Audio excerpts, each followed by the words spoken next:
Friday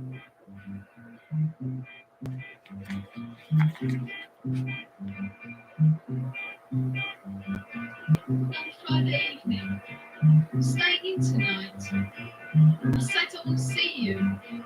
Can't believe you've heard me right. Still there's We're back. That ended a lot sooner than I wanted to, but I guess part two, I guess that actually marks a good transition. I just had to bitch for a while about weed. So boring. Honestly, I just needed to get some input on that. It is what it is, you know what I mean? Anyway, sort of just going over the chat and the last one there. Oh, by the way, the accident that all that happened was I like scrolled fucking back or forth, back or forward from tab to tab, and from it does this thing. I don't know what you call it when it goes from screen to screen. From the mouse, from moving the mouse back and forth, and the screen changes, and it just ends the stream. It really should not be that easy to end the fucking stream. Just get really pissed off. Winston's mom said I could be an INTJ, so I'm trying to embrace more of my INTJ-ness and just be pissed off. Not that they're necessarily always pissed off, but I mean, I love the INTJ style, so, I take it as a compliment. She said I reminded her of her, like, patriotic grandfather who's an INTJ, and who was a conservative INTJ, and I was just like, fuck yes, that's my goal. That's my goal. I'm trying to be, well, yeah, America's boy. I'm trying to be America's patriot. Play my theme song.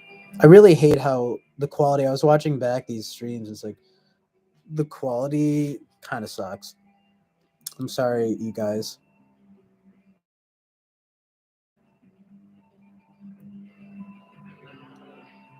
I didn't realize how degraded the quality would be, if you know what I mean. Because this is just MacBook. This is the newest MacBook Air. Actually, I don't know if yeah, it's the newest MacBook Air. So,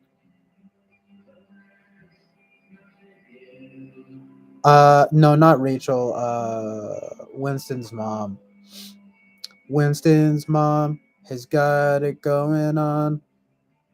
I've been dying to say that, but I've been dying to sing that.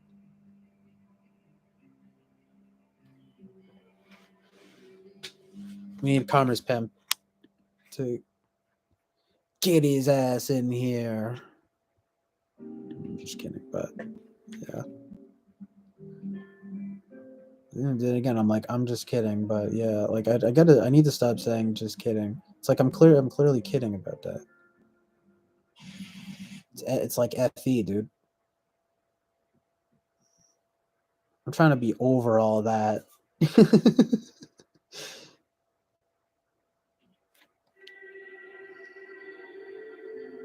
So what's the drama here, man? What's going on with you guys and Eric or something? Oh, so I did want to just be caught up here on the chat.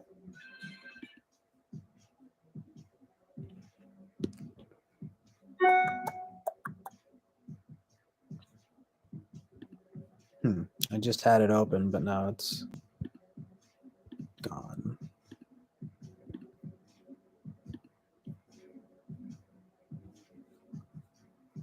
Let's replay the chat. Why is this thing being penis?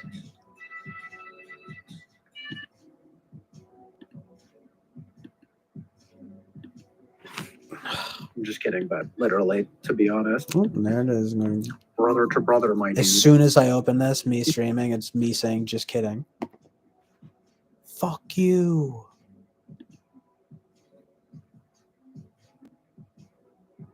See, it's the universe telling me. It's God telling me to stop saying it.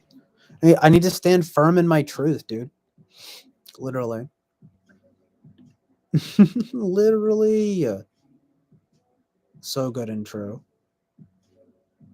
I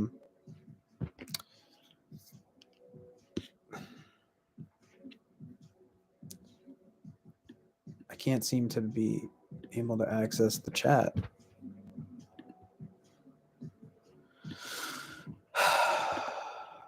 I have live chat replay enabled. Why would it not?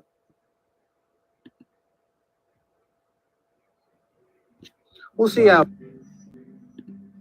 It's a system. It's No, and then here it is. I knew that was going to happen.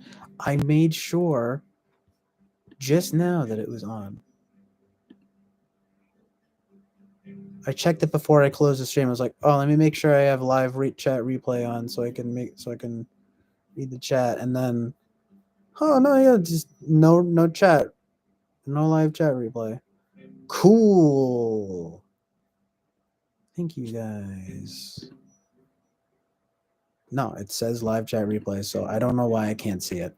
But basically, it seems like you're summing it up pretty well here, Sas Q Watch. Basically, this chick or whatever was spamming nonsense endlessly. She'd been timed out a few times by Oliver, a good mod. Yes, he is a good mod, but of course, I mean, I forget what OFC stands for. Why am I? Oh yeah, that's what I thought. Of course. Oh wow. So okay.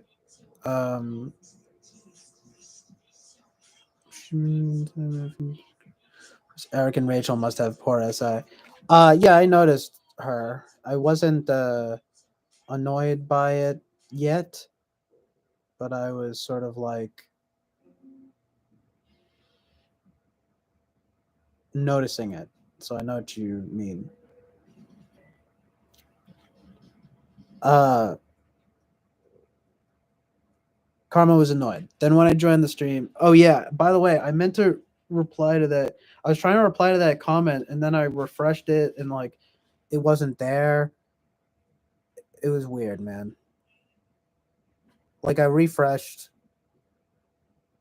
I mean, it doesn't really matter, but I replied to the comment Karma's Pimp left where he was like, I'm pissed off. I need you to, like, you should stream or whatever. And I was like, I replied twice and then it didn't work. And then it said his comment was gone and then it didn't work twice. And then I went back and then there were 2 new comments. Or no, maybe it was on something else. But I just assumed that he deleted his comments, so I deleted mine. The notifications are still there, though. It says, Karma's Pimp. The 3 comments there. So whatever.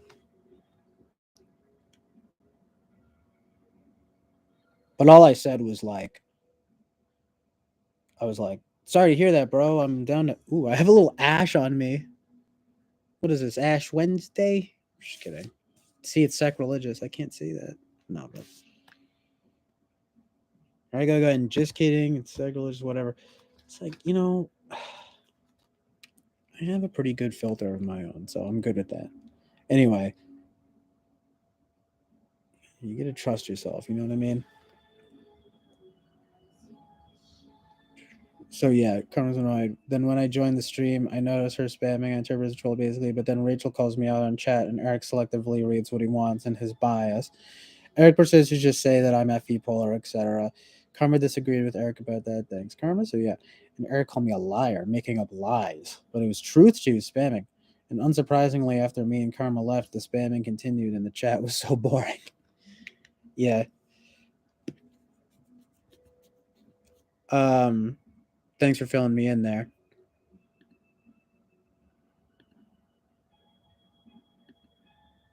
Yeah, I can't see the live chat, and then now, like I said, I was trying to reply to that comment, and it was all like acting as if he deleted the comment or something, and then I deleted mine, and whatever. Doesn't matter, but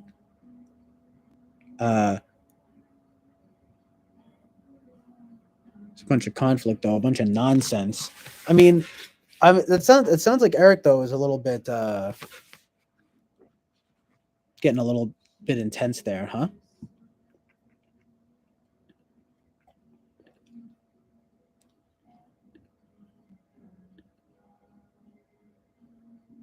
Oh, thanks. We deleted that at the same time. Nice. Or we were trying to delete that at the same time, at least.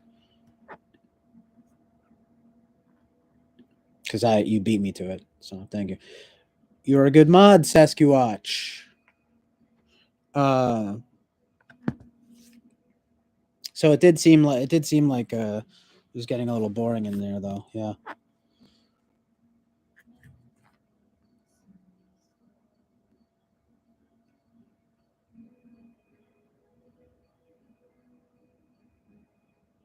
Oh shit! Oh wow! In these comments, you're talking about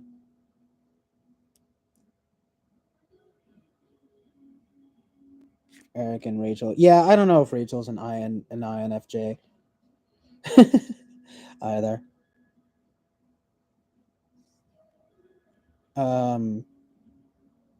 I would never pay anyone to type me though. Well, actually, I don't know.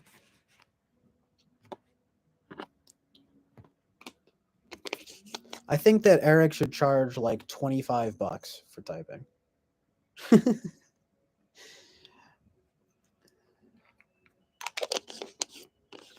Like, I'm not saying that to diminish his input. I'm just saying I think everyone should charge very minimally for that. For typing someone.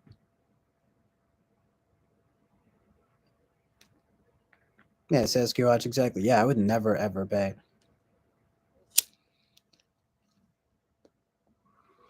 Yes, $25 or friggin' $100. I know, that's what I said. There was one time where I said something like I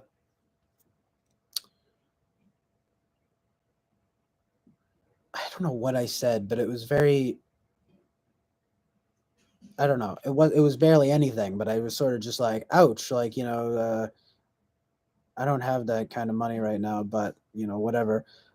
I'll do it at some point. I don't know. I think I saw something, and then someone in the chat said like it's more than fair. It might have actually been Winston's mom, to be fair. And I know you guys said something earlier about Winston's mom and Eric being friends and everything, which I mean, I understand. I like Eric too, but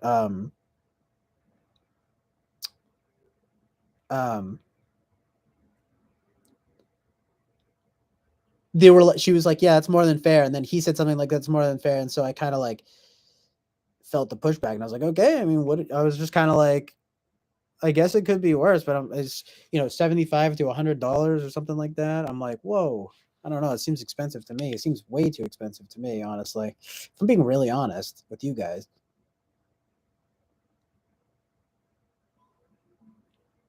But I'm not looking to fire shots at him. I'm talking about, really, honestly, any typologist should be charging like $25 to type you,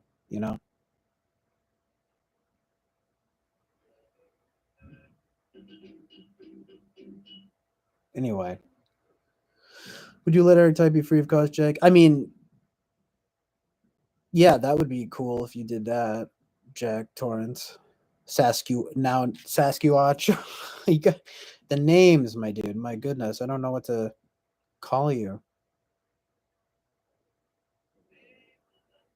Dude, it'd be so much easier if you just let yourself be known. Why can't you just, I don't know. It's your choice, man. Whatever.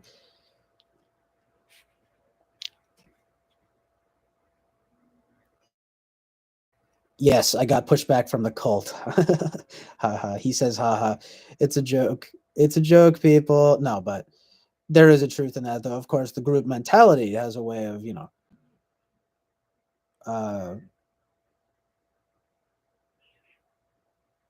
acting against what the kind of whatever. I wouldn't say it's an FI sentiment, but it's more like just a FI moment. Because I just said my true feelings about it, but I haven't said that in there before. But it's also not my place to. It's again, Jack Torrance, these are these FE things. And honestly, I'm sure that that's why Eric says you're FE polar. I don't think you're necessarily FE polar though. I actually don't think it's actually funny because I don't think I've ever thought of you as being polar FE, even though you do have tendencies that could manifest as such, but not. I see it though more as either fervent FI or some kind of TI. I'm not really sure what your type is, to be honest. But do you self type as an INTP? Oh, also by the way, that was so funny. So basically, you tried weed and you inhaled. I'm asking you a lot of questions right now, but you tried weed. You did, or did you inhale? I can't seem to see the old chat for some reason. So whatever. But my bad. You'll have to remind me of your weed experience.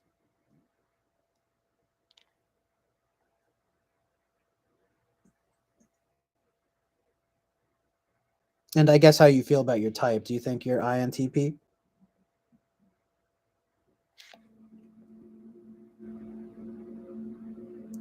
Maybe he really the only professional typologist? I mean, is he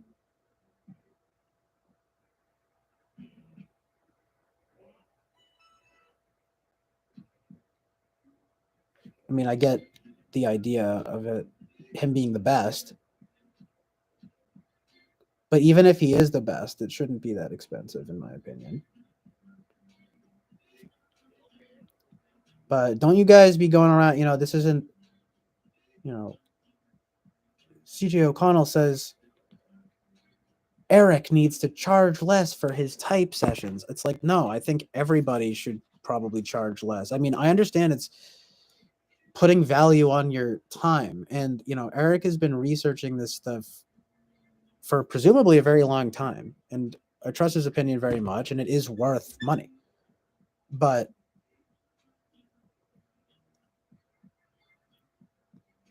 $100, no. I'm sorry. For anybody. Just no.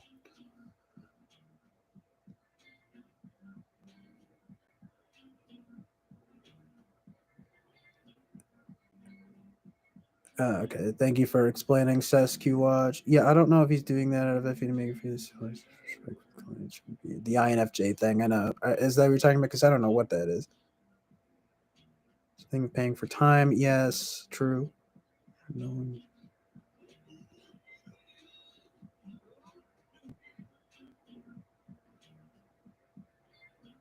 Oh, whenever he has Rachel as the client's questions. That's pretty funny. Yeah, I'm not sure. I mean, she's not the expert, right? I mean, so that just I know what you mean.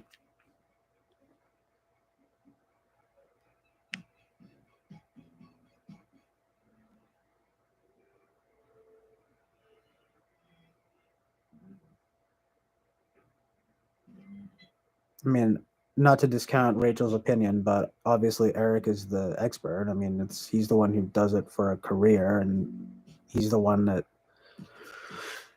is being paid to do it. Well, he's the one that people are paying to type them. He's the one who's what? He's the one who's being paid for people to type him. You know what I mean? So annoying. I care way too much about being articulate or something. It works well though to some degree, but sometimes it's just a little much. Kind of OCD trying to get it right. You know what I mean? But yeah, I mean, you can do what you want. It's just like you could consistent username or your real name. I mean, or even just a name. You could choose like a stage name.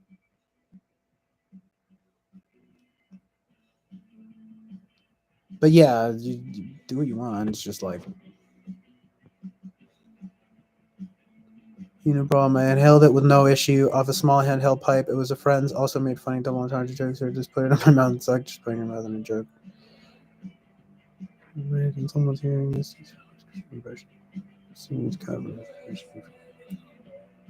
of. Yeah, the first time I smoked when I was younger, it didn't really do anything. That usually happens with people. But if you didn't inhale,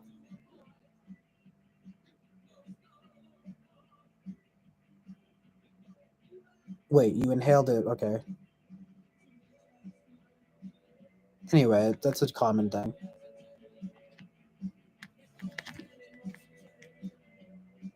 Could be a 3 for the heart center. And yes, thank you, Jonathan Basanti. But Peter, you're talking about for me, yeah, I think that's interesting. Maybe that is part of it.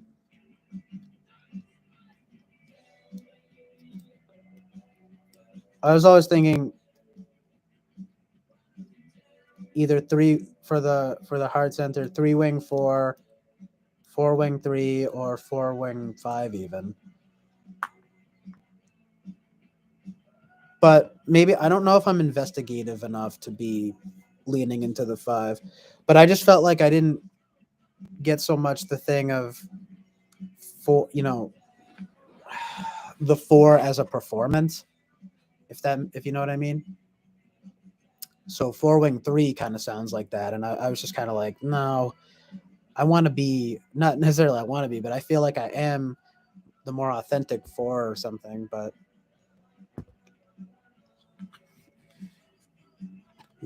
adherence to a known self-identity is a thing that the type has issues feeling like.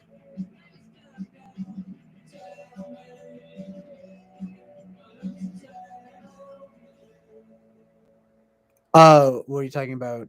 Jack Torrance? I mean, exactly. Sasquatch, see? Because it's like, what the? Who are you?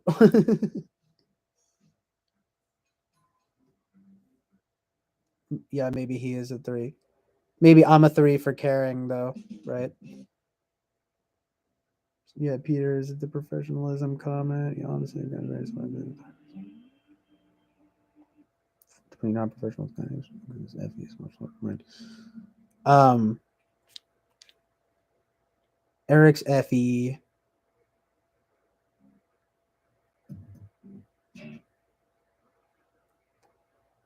You know, it just starts to get so almost complex to where I'm just like, it's hard to even, for me to even meaningfully discuss. Because I've seen Eric be FE, FI. I've seen him do it all.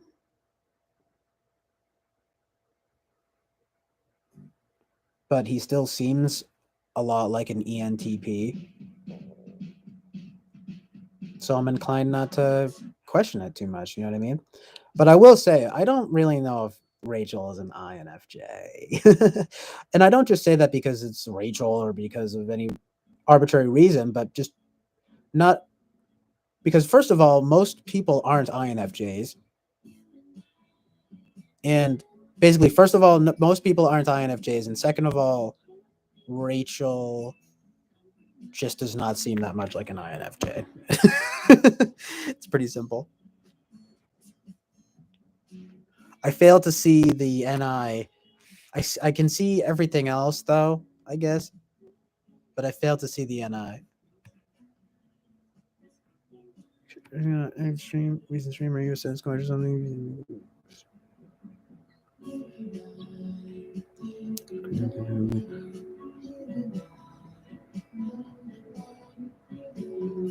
Well, it's a good username.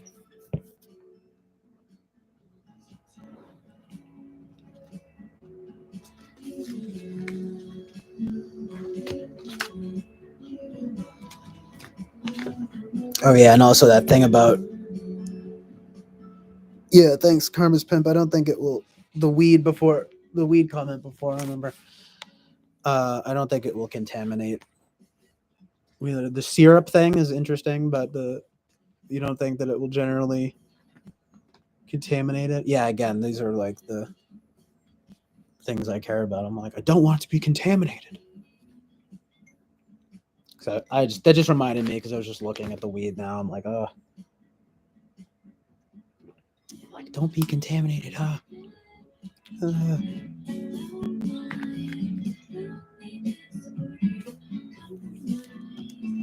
I got copyright flagged on like so many songs for the last stream. It's now blocked in certain regions, which makes me look badass. This is like pirate radio stuff here, people.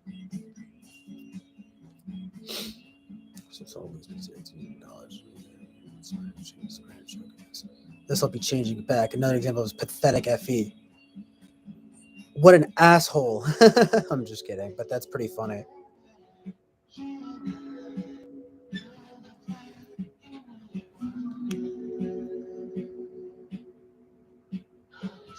I mean, I don't know. He does what he can. I don't know.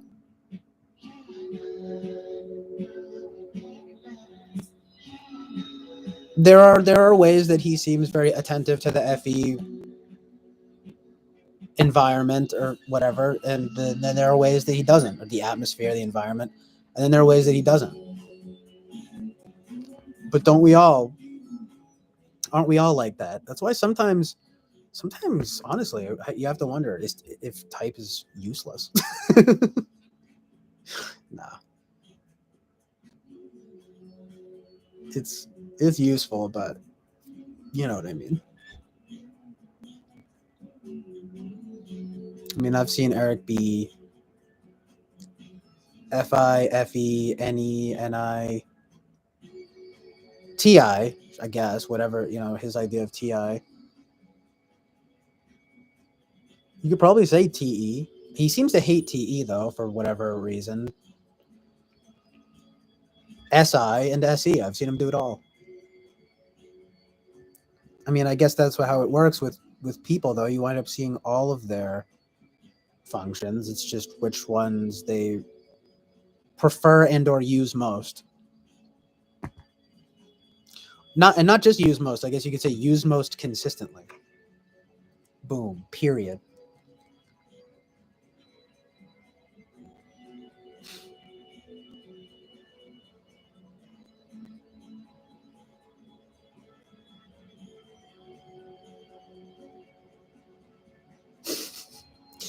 Jonathan Basanti thinks that the expectation of him acknowledging the joke could indicate FE Polar and Jack Torrance.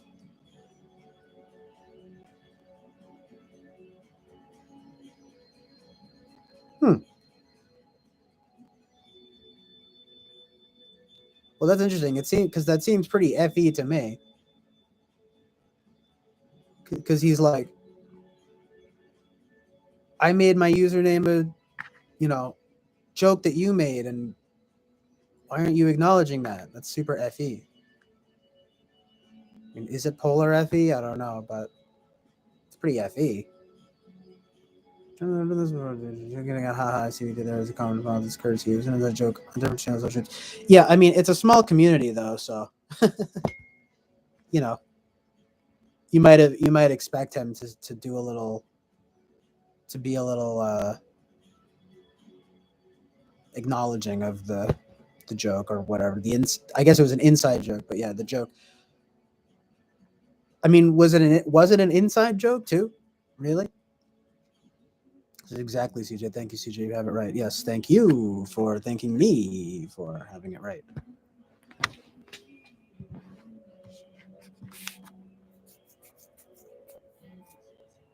It's the Rightness Brigade.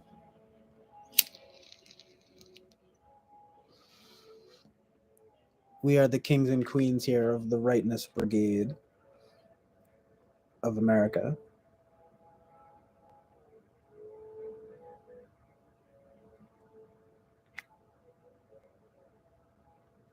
Okay. Well, he was pretty busy doing his whole freestyling thing.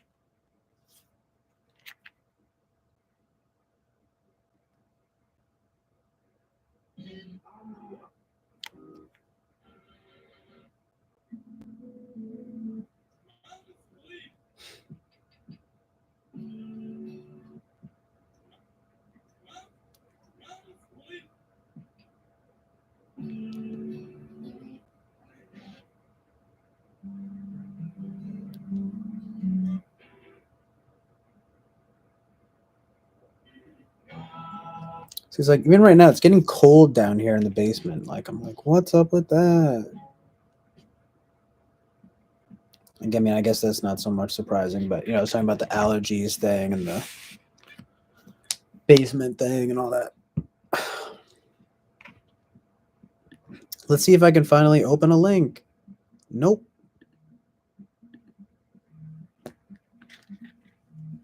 I believe you, Sasquatch.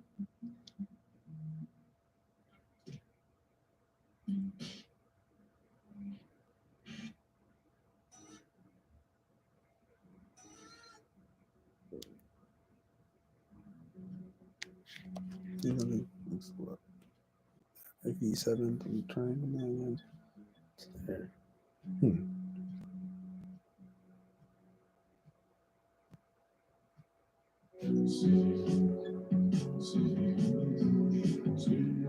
I still have to take that Enneagram tri-type test. I think I'll do that between streams tonight because I'm probably going to stop streaming soon and then stream again later.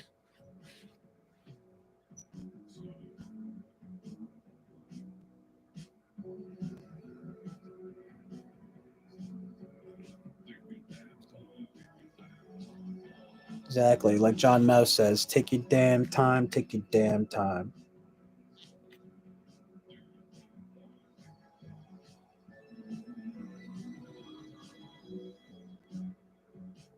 So what the person saying a thing has as a person. Thanks for reassuring your belief in me.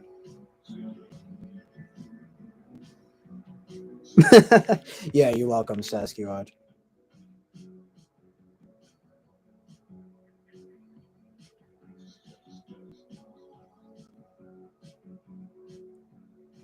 I mean, it's not a big deal.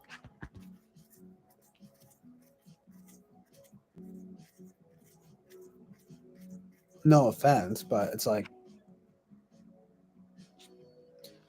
But could you say that it's not very good FE on his part? Perhaps. And again, it's a pretty small stream, pretty small community. It's not like that difficult to acknowledge it, but I'm sure it wasn't. Well, actually, who knows? It sounds like stuff was getting testy tonight, huh? But you guys always kind of go at it. I mean, like, what else is new? You say something, then he'll be like, Jack Torrance, chill out, whatever.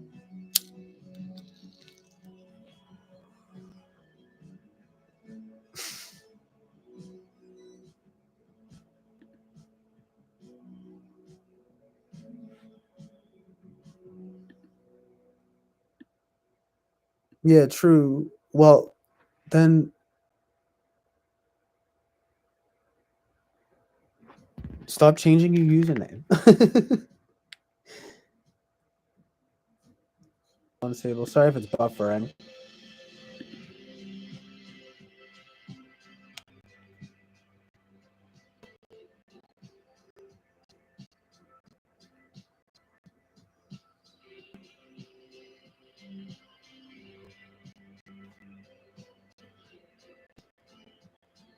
I do just wish I had a firmer sense on who you are, Sasquatch. You know what I mean? But it's all right.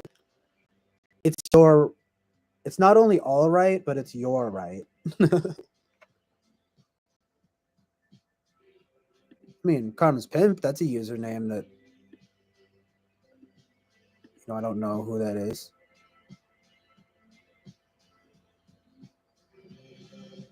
Karma's Pimp.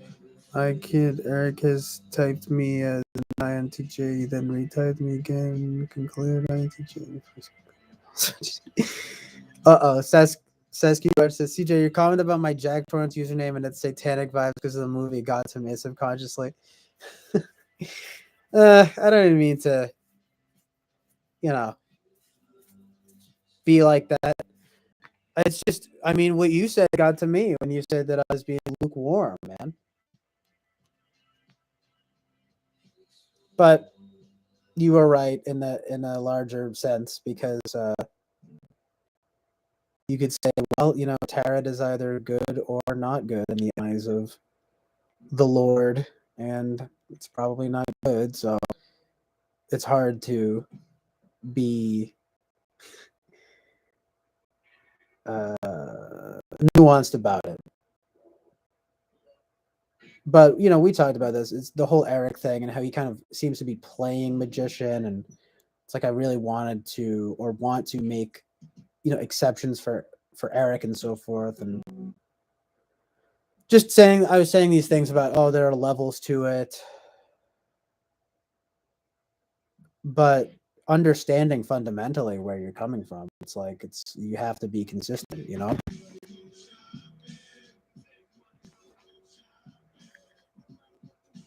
I guess we are both sensitive pals, Sasquatch. Sasquatch. So it's just funny.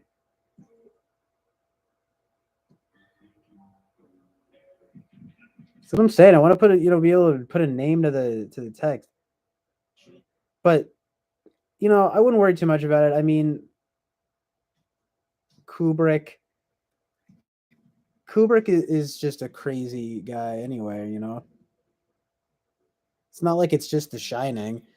It's Kubrick. And it's also just like, yeah, lots of films, especially horror films, I mean, what are you gonna do? I mean,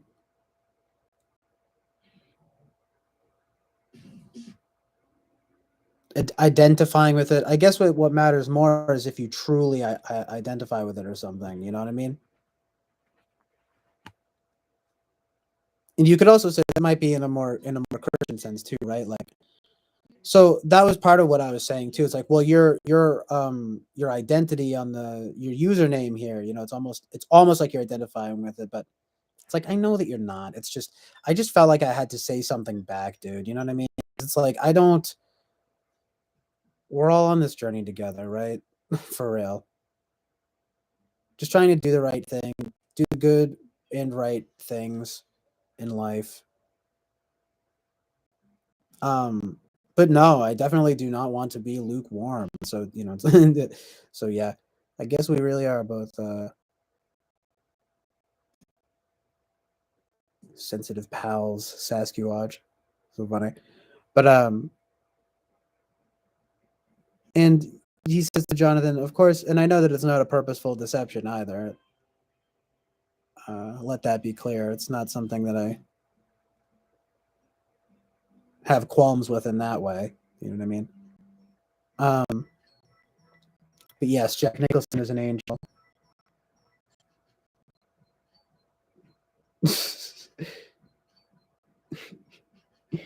Jack Nicholson is so crazy because he's crazy looking. He's just he kind of looks evil, unfortunately, in his voice too.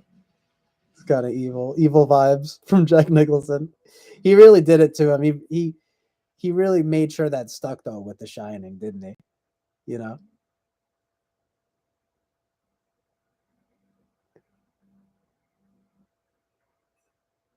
Um,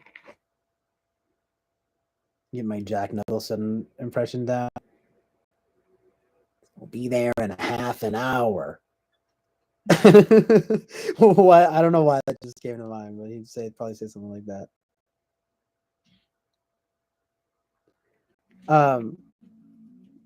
Yes, you're welcome for the validation about the Sasquatch username, Sasquatch, or now known as Bobby Brown.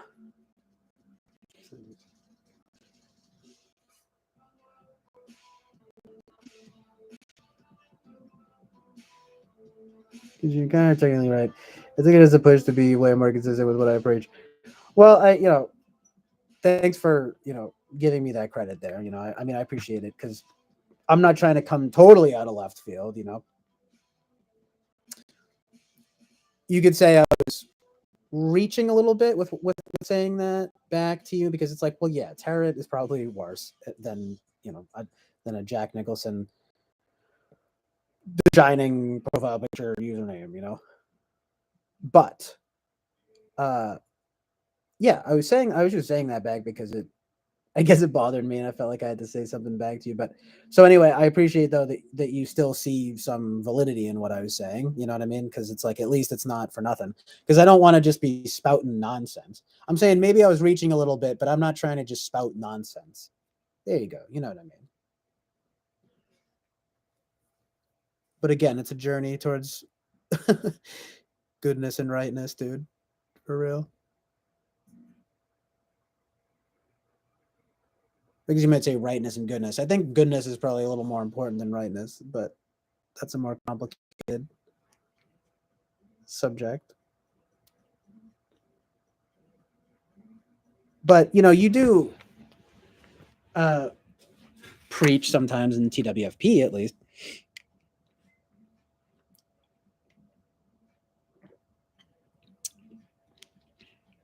I mean, yeah, we're gonna have to start our Christian caliphate, right? I'm joking because see, I don't think that needs to be done, but I do agree with um, Bobby Brown about Christian values and a lot more, you could say, conservative Christian values. Oh, that makes me want to address the comments on that guy Call for an Uprising's videos. But let me read the chat a little bit here.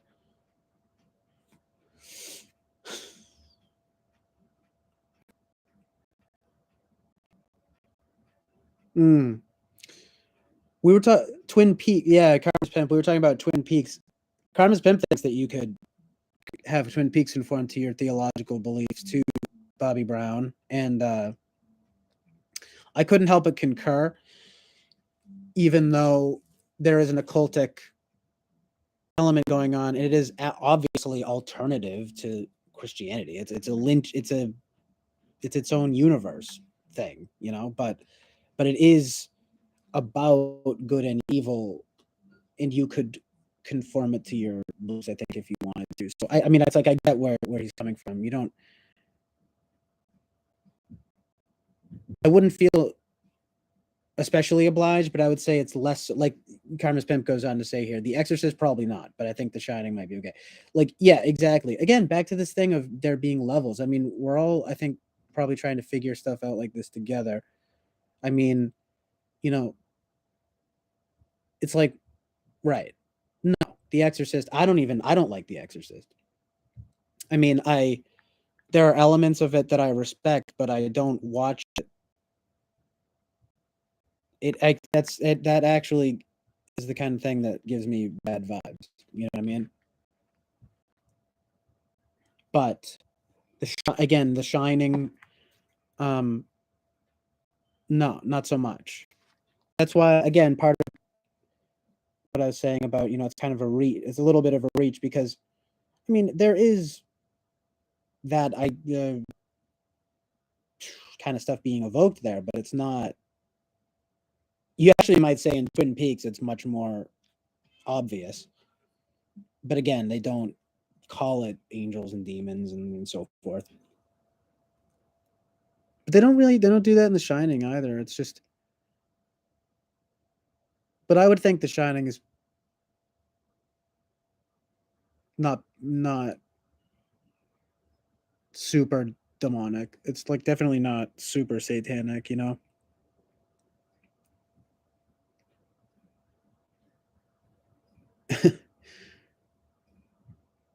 I mean, for real. But as this pig destroyer comes on, so scary. Like, yeah, I don't know. There's definitely levels to this kind of. But anyway, I mean, at least with this, and it's like it's less obvious. It's more obvious with the tarot thing, but I think it's less obvious with like art. That's why I'm most interested in that kind of thing. Kind of like determining what, like how to be morally good and right in art, I guess you could say. Well, in life and in art, but I just, because there you get real interesting discussions out of it,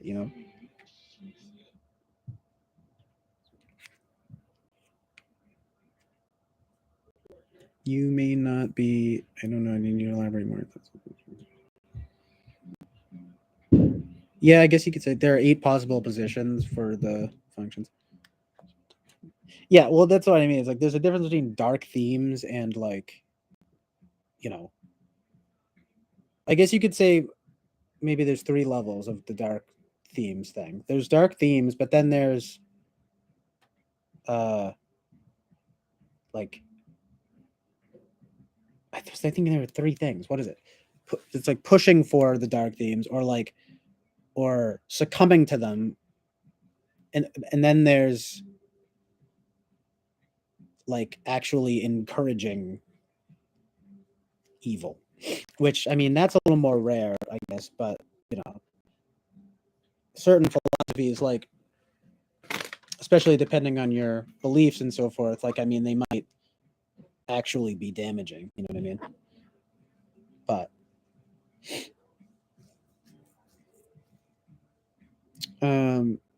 yeah, Bobby Brown says gotcha to the Karma's Pimp, thanks. I mean it is true, I can watch The Shining and it fits with my frame, a story about a man who's overcome with demonic influence, etc.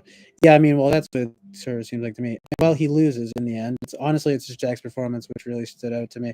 And well, I think it'd be weird if I got Danny as my profile pic. That would be really funny.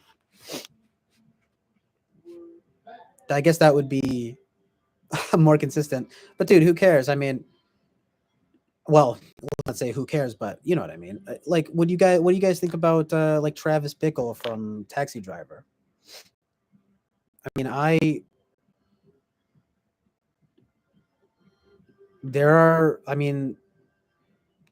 identify. I don't know. Maybe that's going. That's a little extreme. He's an extreme portrait, but like, I can identify with stuff in that, in his character and that.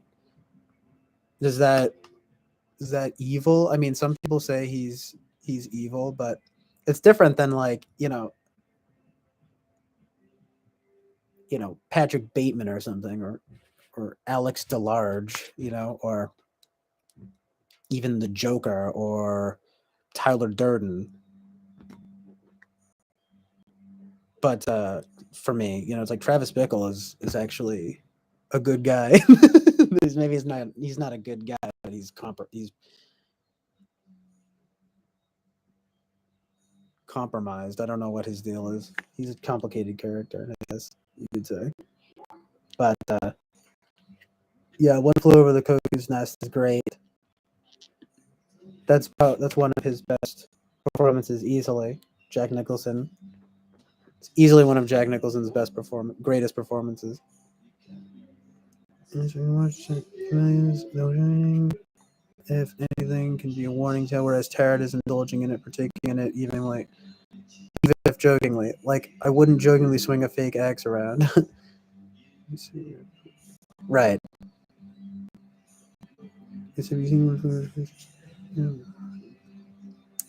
But I don't identify with Jack Torrance. That's the thing, however. His story's a warning. When I see the pic, I more so think danger of succumbing to demonic influence. Yeah, I know. I was just speaking from my own personal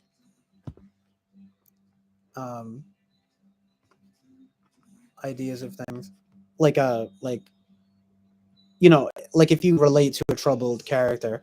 But I wouldn't think that you would relate with so much Jack Torrance. I mean, no one really relates to his character, right? I mean, and even the people I just mentioned, like, no one really relates to. I mean, I don't know. Hopefully, a lot of people don't relate to Patrick Bateman or something like that. But oh yeah, there's lots of people though who might relate to like Alex DeLarge. I mean, I think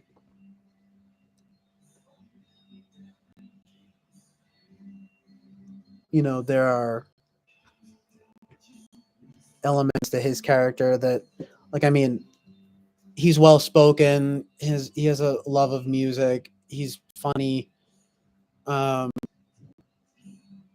He that's basically it, isn't it? Well, I guess also he comes from he's got nice parents and stuff. So there are things that I could relate to in that. But but everything else is like not relatable at all, you know. So, but you know, other characters, Tyler Durden. I mean, like, no, he's probably not good to really do. Same with, but I guess you could say Tony Soprano. He's an interesting one to relate to because there are things that he does that are relatable, and then there's other things that are just completely not relatable, and that's kind of the point. And he succumbs in the end. You watch that show; it gets darker and darker. He basically succumbs to evil over time. Spoiler alert! I think people it's pretty well understood though that that's kind of how it works in that show. Not sure though. Do people know that? Do people realize that? Like one of the main things in The Sopranos is how Tony kind of gets worse over time. But there was another big example I was thinking of, and it was I think a not relatable one. Yeah, I don't know. I mean, you could say Hitchcock, like Psycho or something. Yeah, you're probably not gonna say, "Oh, yeah, I really relate to Norman Bates." You know, you're probably not gonna. Oh, yeah, the Joker. You're probably not really gonna, you know, relate so much to the Joker. I mean, but some people might. Maybe they do. You know, this is an interesting conversation, right? Because, I mean, don't even get me started on the Joker remake. Such nonsense. You know, victimhood victim porn. Joker 2019 is victimhood porn.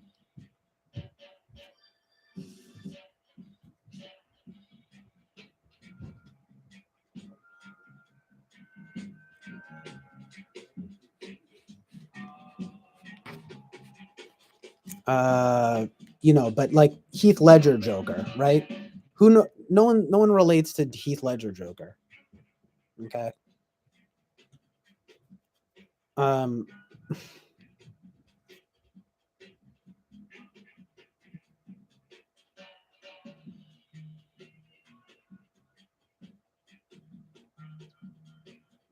but I guess you could say I guess I'm just saying like people like Travis Bickle and even like I said in an odd sense like Alex DeLarge, like there are these traits that people can identify with, and I guess that's what makes them so interesting. Or yeah, Tony Soprano, he's a great example. You know, probably the fun. I mean, he's probably like the freaking one of the penultimate antiheroes. At least just because you know television enables it to be so. You know, you get 6 seasons of development, but yeah, he just succumbs to evil. It's you know it's pretty terrible in a lot of ways. I mean, it's interesting though, right? Because there are these relatable elements, like I said, where it's like he cares most about his family. Like that's something that I can understand. You know, that he cares most about, I guess, well, the people he works with less so, and we watch that to some harrowing extents. Like one of the main arcs in the first few seasons of The Sopranos is basically finding out that one of his friends is a rat, and I mean, I don't want to spoil anything, but let's just say that has its own arc, and it's very sort of a lot of stuff. That show is pretty harrowing. You know, people tend to oddly not talk about it's like it's pretty funny. It's there's a lot of comedy in it, but like it's pretty harrowing most of the time.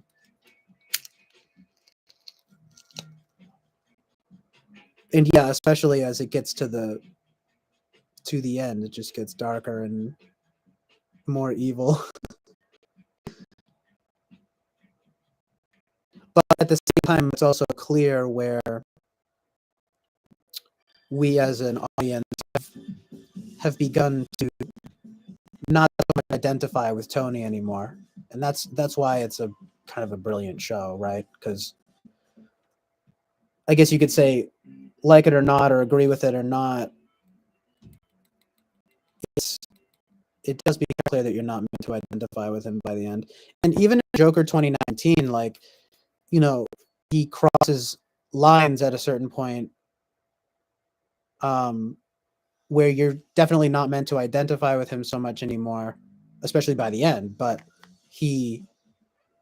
we're just given so much to try to identify with him, or like to try to like feel bad for him, that it just feels a little bit, honestly, a little bit morally irresponsible. But not so much in the way that people say, like, oh, it's like you know, alt-right or something. It's actually the opposite. It's like in a lot of ways. It's more like taking your victimhood and I mean, I guess both sides do that, but like it's about like taking your victimhood status and to the streets and just like murdering people.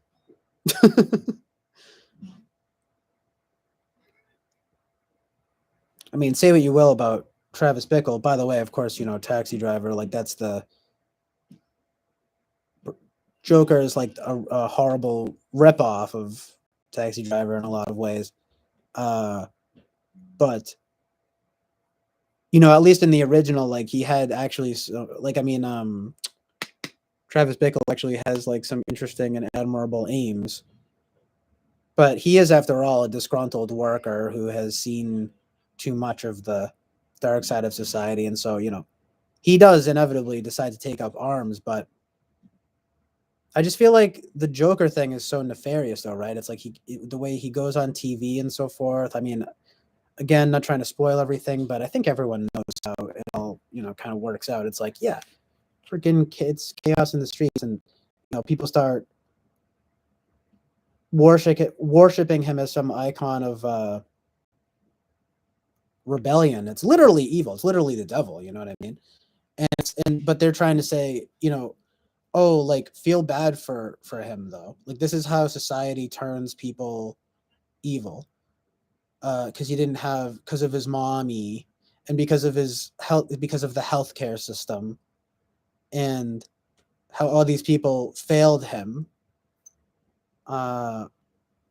That feels a lot more different to me than something like Taxi Driver, where it's like, no, this guy's just crazy. But there we work from there, right? This guy's disgruntled and he's kind of crazy. But in Joker, it's like there's, for literally the first like however long, first like half of the movie or so, you're like, it's just, he literally is like just like beat up by some guys like in the first like 5 minutes. You know what I mean? It's like, and then what, like we're supposed to feel bad because he had a gun and he brought it to like a children's hospital and it falls out. And then speaking of that kind of weirdness, they play Gary Glitter's Rock and Roll during a montage when it goes full evil, and Gary Glitter is like a known pedophile. Pretty kind of weird. There's a lot of weird stuff going on. This is from Todd Phillips, who made The Hangover. Like, this is the same guy who made The Hangover, and now he's making Joker. It's like, exactly, he's an idiot. He's just a clumsy idiot. It's just like, it's just vengeful nonsense. Like, and people need to realize, like, that's why people have a problem with it. It's not like, trust me, I thought I was gonna like it. I and I was, and obviously, I guess you could say Joaquin gives a harrowing performance, but it's like, at what cost, right? It's just weird. It just seems weird to me. Victimhood porn. But anyway.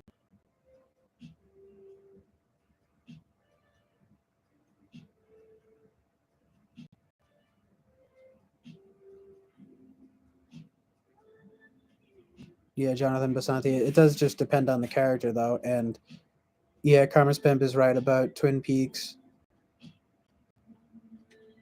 Bobby Brown says Travis Bickle could be a bit muddied, though, since he may be seen as more of an anti-hero, rather Jack is objectively seen as the villain. Yeah, that's true. I wouldn't put up a profile pic of an anti-hero because those are the dangerous ones, IMO.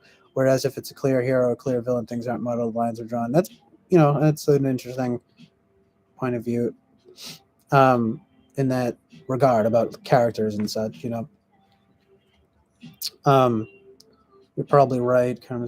Yeah, Joker. Karma Spam says Joker wasn't a good movie. Even taking away the themes, it just wasn't very good. Like it's just so true. Saying about now Argentine. Thank you, Bobby Brown. Yeah, I thought you might. I mean, it's just kind of problematic. I hate to use that word, but it is. Um,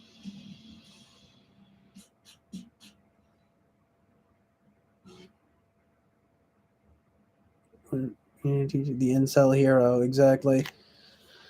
Yeah, and it's just like it's just not. I know that it's not necessarily meant to be, but there's just nothing admirable about Joker in that movie. Like,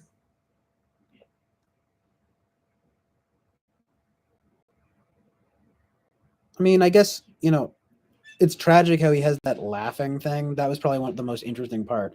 And then it's like he tries to like make a kid laugh on the bus, and then the mom is like, "Fuck you."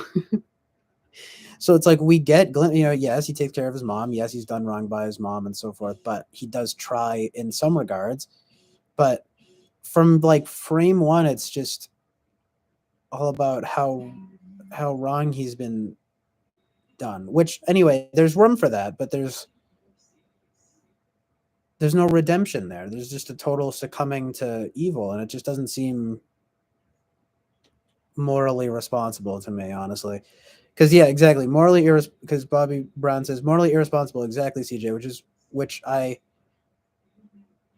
um, which is why, like I recently wrote, anti-heroes are dangerous, unlike objective, clear villains, because the lines are drawn.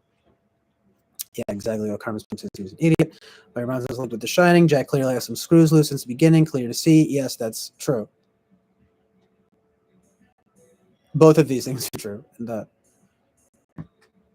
But in the Shining, yeah, it's like there are these ideas that he might be abusive and stuff, like before any of the events that transpired in that movie.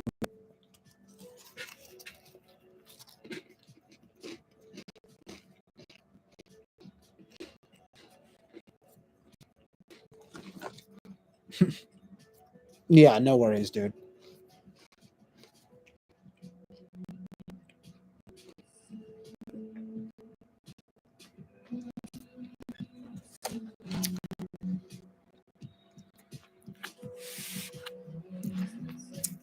And to get that guy James Carolus to come in here. Have you guys seen Man Bites Dog?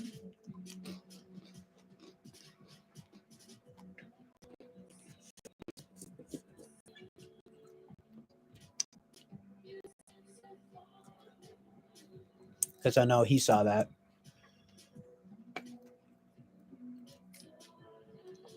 That's one of those movies where it's so harrowing, but somehow so good.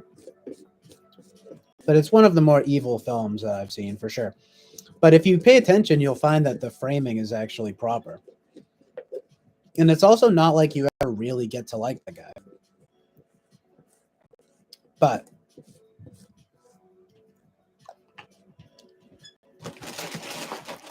you might say, oh, well, he's sort of a pseudo intellectual. Man Bites Dog, it's called. It's a serial killer mockumentary, basically. So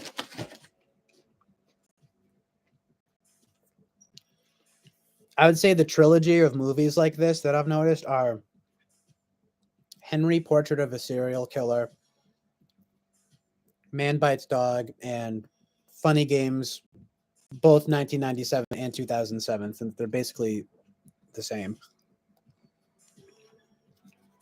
I mean, they literally are made by the same filmmaker, shot for shot, the same both times. But it's one's Austrian, I think, and then one's American. But Man Bites Dog is a great middle ground between them both because the whole thing winds up being that the filmmakers wind up being complicit in his evil and the audience is implicated as well, you know? And some people even say they call it like a dark comedy. But I actually I watched it twice, and the first time I saw it, it was more harrowing to me than it starts off funny. See, it's a litmus test.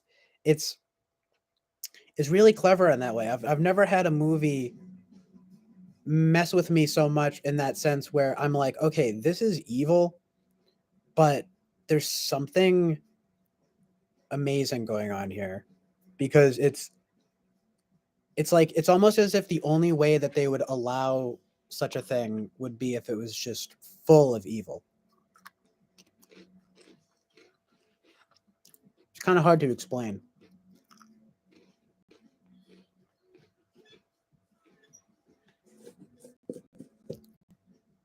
It's a rare instance of a movie where it's like um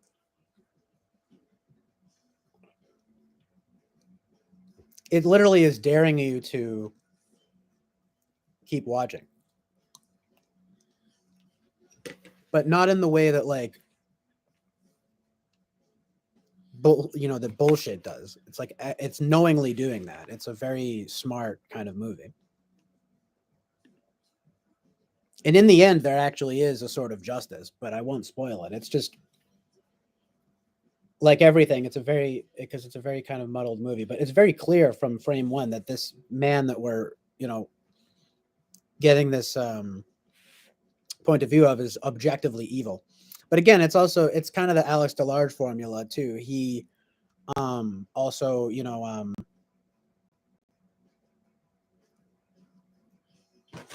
has a good family. He knows a lot about like art and architecture and all this stuff. But I read a funny review that was pretty true, that how they say, well, it is revealed overall that he's pretty kind of a pseudo intellectual, which is pretty good. I mean, he's really a pretty despicable guy.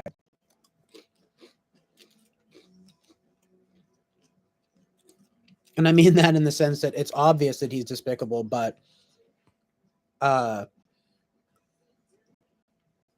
like he's a particularly despicable villain who we've chosen to track and spend this time with in this movie. But like I said, the point of it more is like how filmmakers and audience members become complicit in violence, in real world violence. And it's kind of ironic because apparently Quentin Tarantino really liked the movie, but it was almost in its own way, though a lot of it is actually more awful than a lot of stuff in Tarantino movies. It's kind of standing in opposition to that point of view in the way that like Funny Games does and stuff, right? Where it's kind of like being like, kind of asking you like, why are you even watching this? But there's something really striking about Man Bites Dog. It's kind of haunting to me. It's in black and white, Belgian.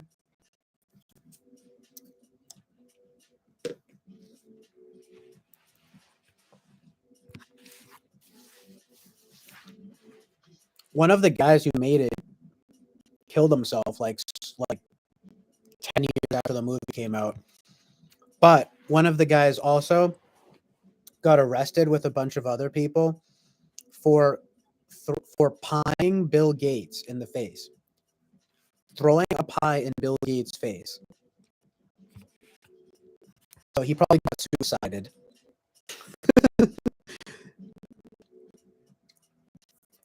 But apparently they had to they ran into a lot of issues with censorship because of that movie. I guess Khan thought it was. They basically asked them. They had to make sure that it wasn't. They were under investigation for if it was real, because it's kind of it's predating also kind of like the Blair Witch Project or something like that. But the content is just way different. But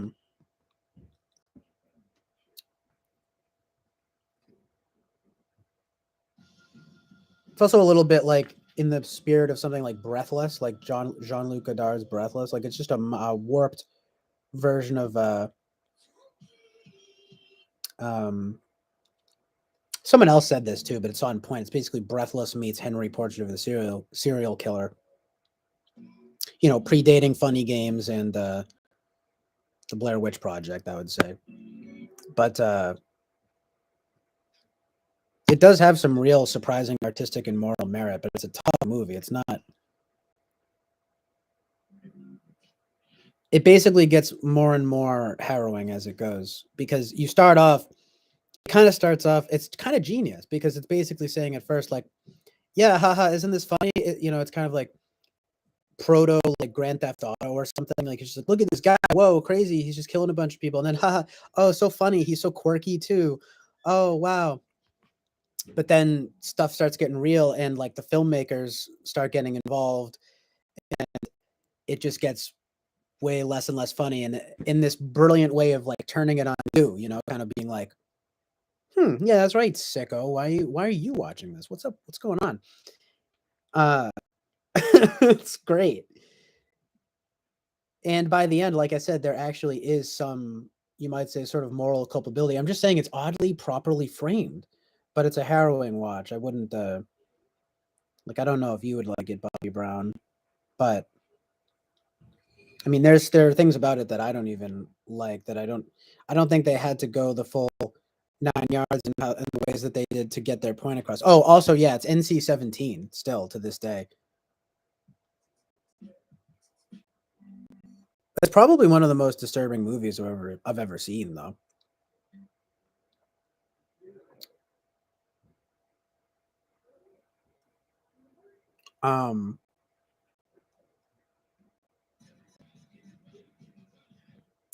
There's a difference though between like disturbing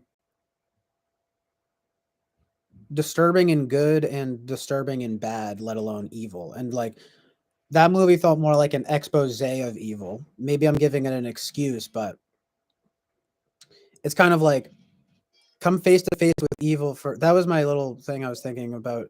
That should be the tagline of Man Bites Dog. Is kind of like come face to face with evil for an hour and a half, and it's actually properly framed, you know, by its end.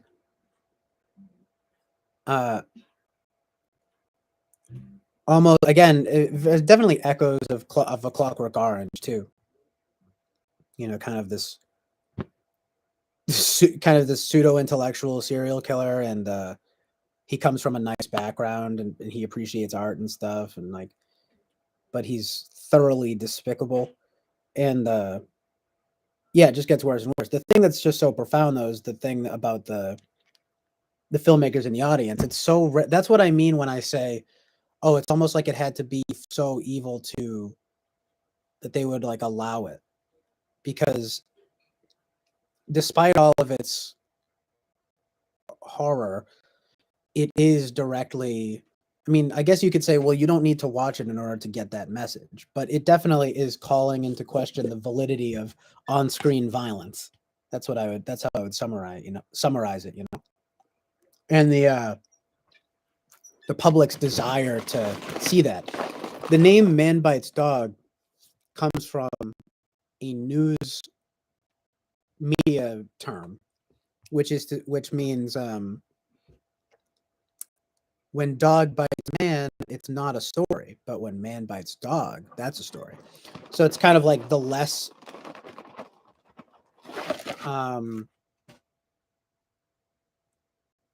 common thing will get covered and picked up by the news and stuff like that. So you could say, well, yeah, it's like this guy is the rare exception or something, like just a pure evil guy.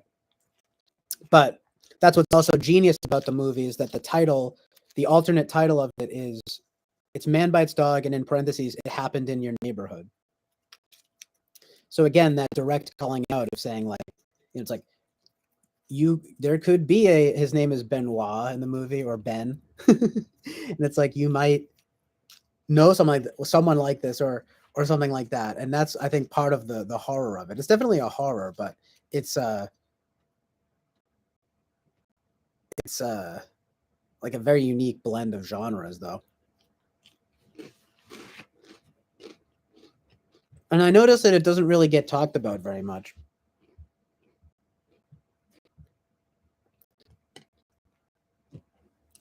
Funny Games does a similar kind of thing where it's kind of like calling out the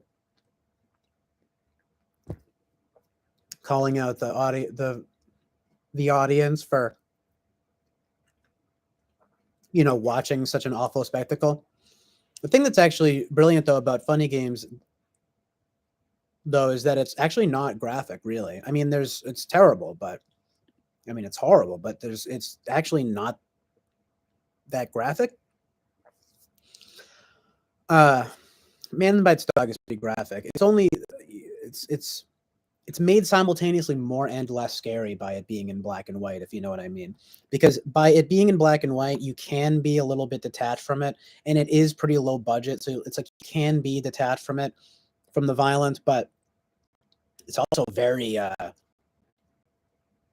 kind of in your face, you know what I mean? It's like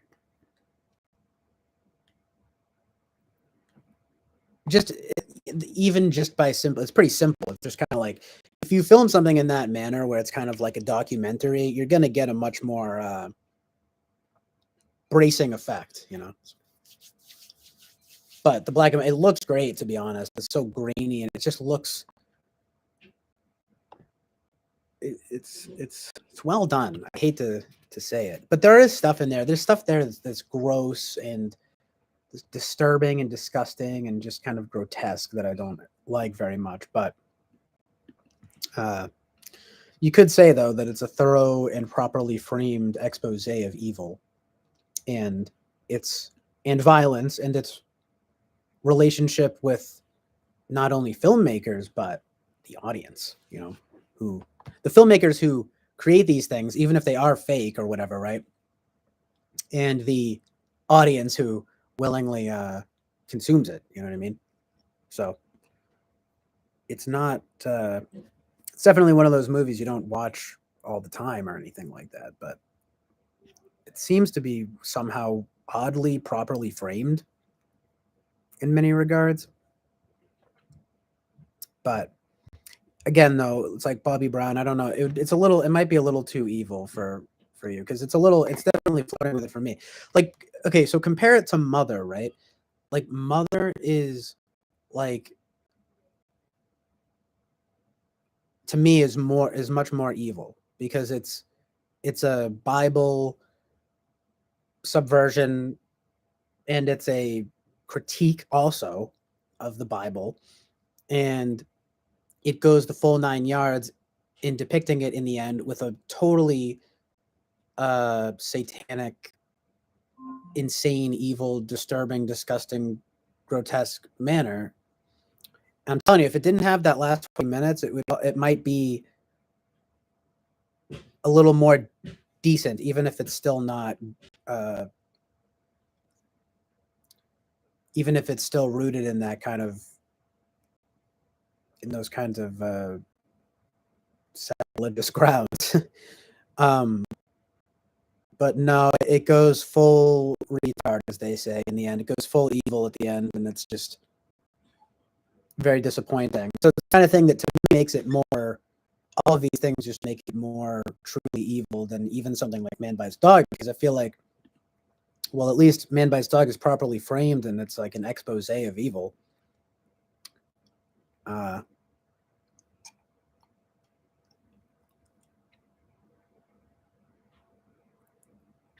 Anyway, Indiana Jones. I need to watch the Indiana Jones movies.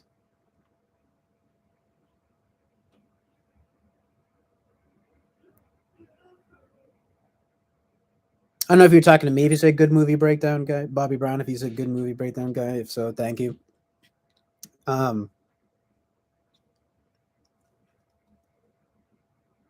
Trilogy. I know I really need to watch the Indiana Jones movies. He changed harmony when it's the horror and risked his life for the children. That's pretty beautiful. Hardcore Henry is good. It's funny. Hardcore Henry, Inception, Crank. I need to watch Crank too, but all those movies are good. But they're not my favorites though.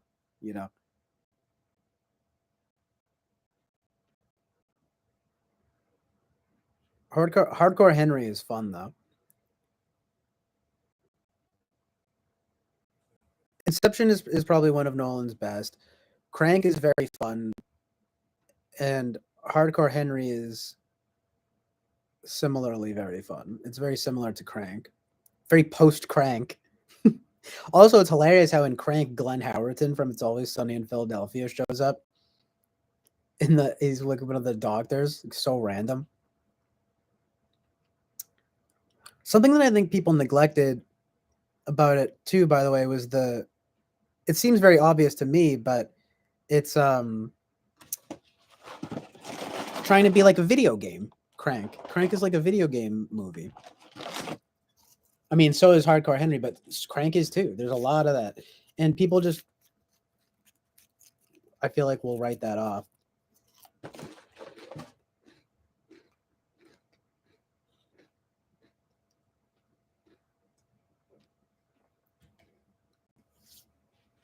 You could definitely say though that it was pretty unique for its time.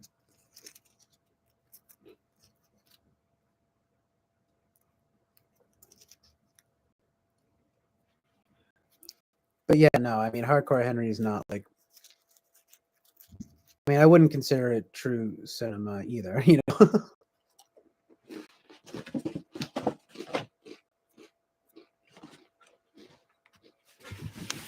I mean, even Nolan is a little spectacle heavy for me, but he's probably maybe a little more. He's definitely more artful than those other movies, but there's a time and place for all of those movies, you know, like.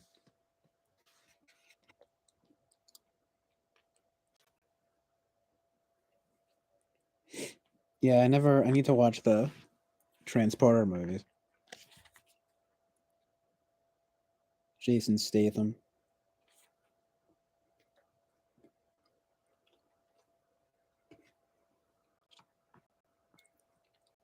I might actually need to watch those. Those seem kind of like decent action movies.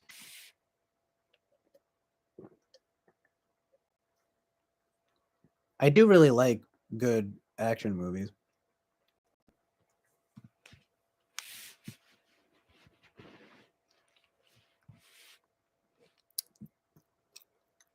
Karma's Pimp is not a fan of Nolan. I still need to watch Memento though. But I don't expect to be super blown away by it, to be honest. You know?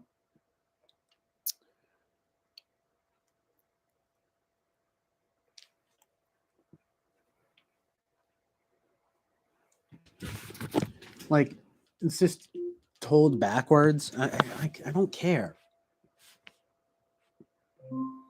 Connected to Bluetooth.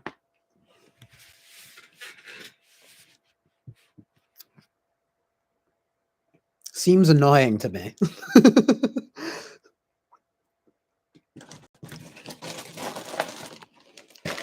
I don't like when people think that they can get points just by like messing with the narrative. Like,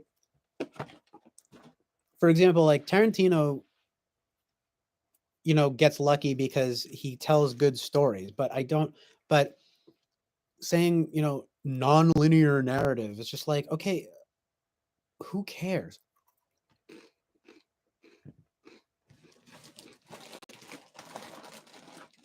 Leo's crazy wife in Inception is like so cringe and hard to watch. We can be together.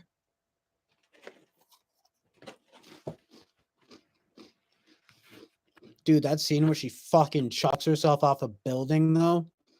Fuck me.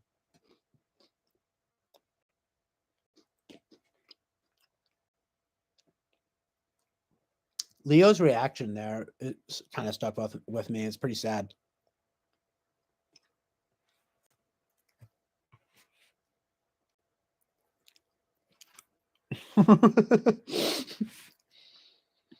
we can be together here forever. Honey, we have children. We have kids at home. We got to go back. I don't know what's real anymore. I don't even. What was her problem? You know, was it really that she just wanted to stay there? I guess, and with him, just give up all responsibilities basically, and just live in the Inception land. Crazy stuff. They're like, remember when he talks about it, and he's all like, "We literally like built a civilization, or like built a freaking." When they show those places again, a lot of just like amazing visuals and like good characters. There's a good story going on. Fun work with the narrative. Like not so much in that in Inception, but well, a little bit, I guess, because people really it's played up how complicated it was. It's not that complicated. They're just going in different levels of dreams, you know.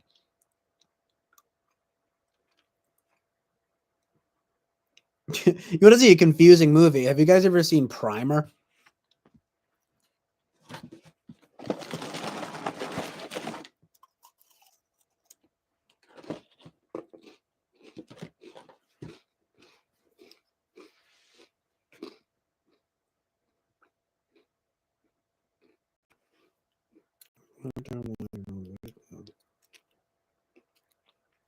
Yeah, he acted amazing, definitely.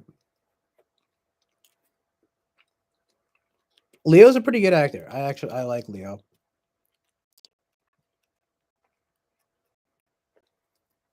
Well, Bobby Brown says, yeah, he acted amazing, and I'm saying, yeah, definitely. I like Leo. He's a pretty good actor. Generally speaking. I mean, I don't he does kind of do a thing where he like freaks out and like cries a lot and stuff, but he's pretty good. You know, and is just way overrated. He was. I don't know what people think of that. I mean, he's like he just makes basically like blockbuster cinema. Sorry, I went to try to mute it before I sneezed, but it was too late. And to watch Dunkirk. Yeah, I hear what you're saying, Peter Dentici. Saying nonlinear narratives make it so that the audience member's attention thinks a certain way rather than what they would think if it was shown linearly.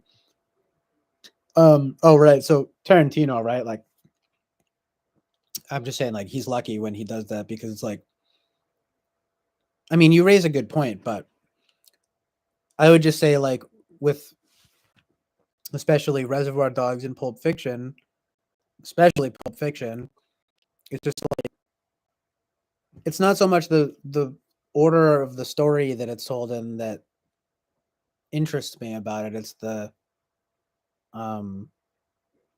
story. It's just the story itself, you know. But yeah, you know that's a good point for sure. Maybe that's why I don't like Nolan. Lol. I'm not sure which part why. Yeah,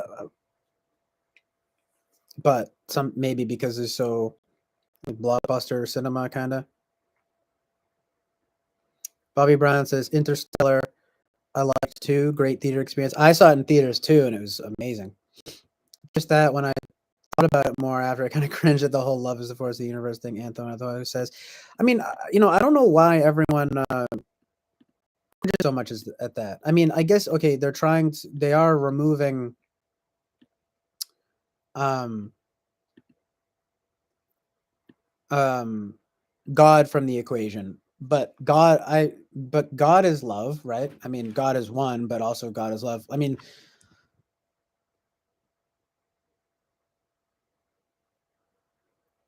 so I thought it was nice, you know, but everyone seemed to have a problem with it. Not and probably not because I can imagine that maybe you had a problem with it because maybe because of taking God out of the equation, but I feel like people had a problem with it just because it's cringy in general. But what's wrong with love? You know, what the heck? Um, a scanner darkly. I watched a long time ago. I need to rewatch that, but I remember it being pretty good. It's definitely trippy. It's pretty good. um, and I feel you on. It's not super important always to know who made it. No, I didn't say that about Deliverance, but that's pretty funny. I still need to watch that too. Talking about Inception.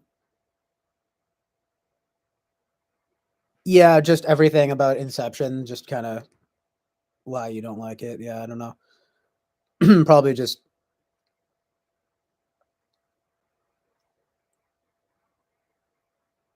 well, like what was it about what I said about Inception that is probably why you don't like Nolan? Because there are a few things that are possible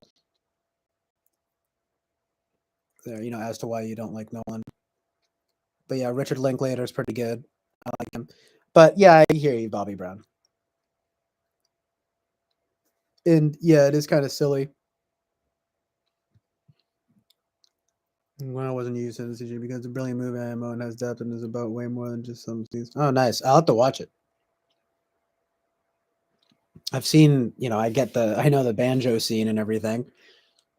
Pretty classic. It is a classic. John Voight and who? All I can remember was John Voight. Isn't there at least one other big name in it? Oh, Burt Reynolds, yeah. Of course. I just had to look that up real quick, but yeah, those are the two big names there. And yes, Bobby Brown says now Burt Reynolds, exactly.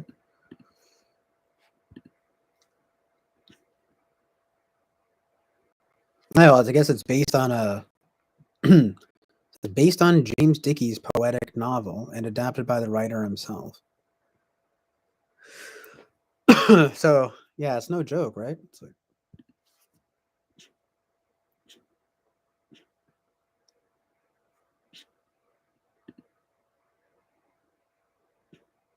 Chad. Burt Reynolds, the OG Chad.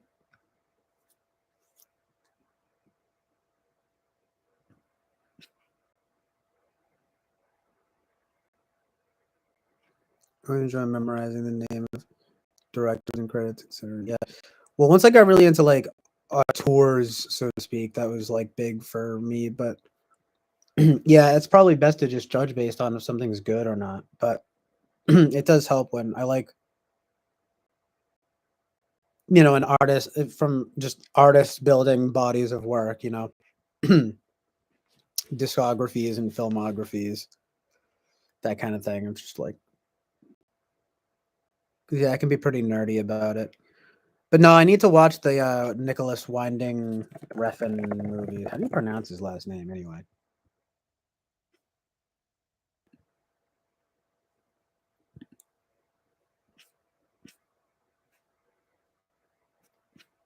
Is it just Rain?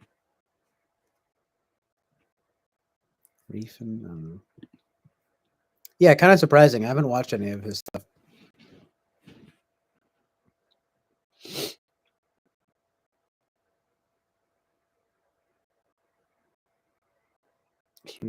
You might have. I might have been when we were talking about Ryan. I was just thinking when you said that Ryan Gosling. It was about the Derek Chan France movies. That's how you pronounce his name.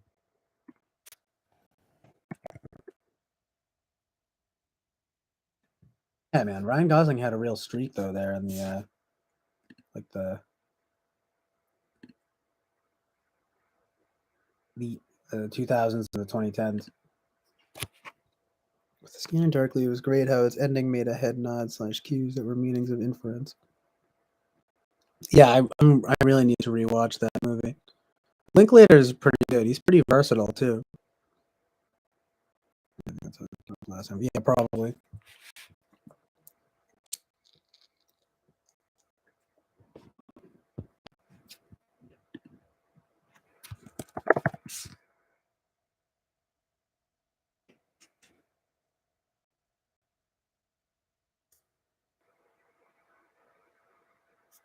Oh no shit. He did Derek Chan France did Sound of Metal. You need to watch that.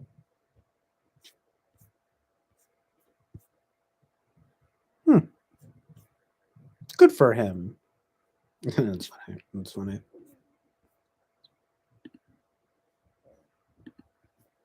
Yeah, Blue Valentine is good, and it actually draws I read it and I can't believe I don't know if I thought of it, but it was like, very much Cassavetes esque. John Cassavetes is great. Valhalla Rising. Yeah, I've heard of that too. Keanu Reeves.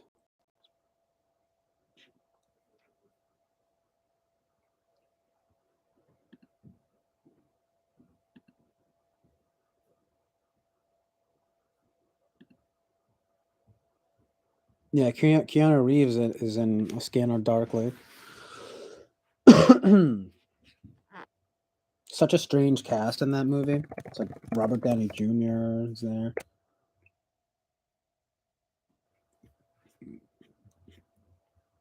Very epic.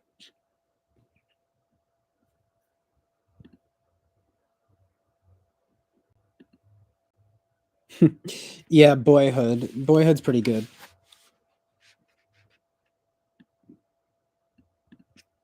Linklater has a bunch of great stuff.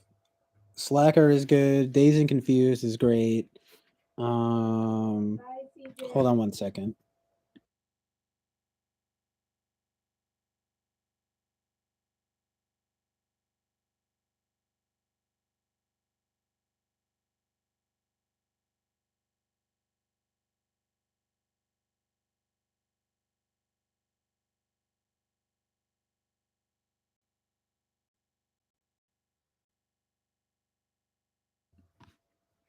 Hold on.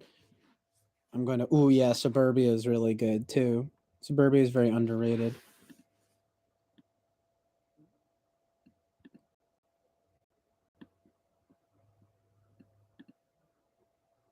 I'm going to. I just have to go.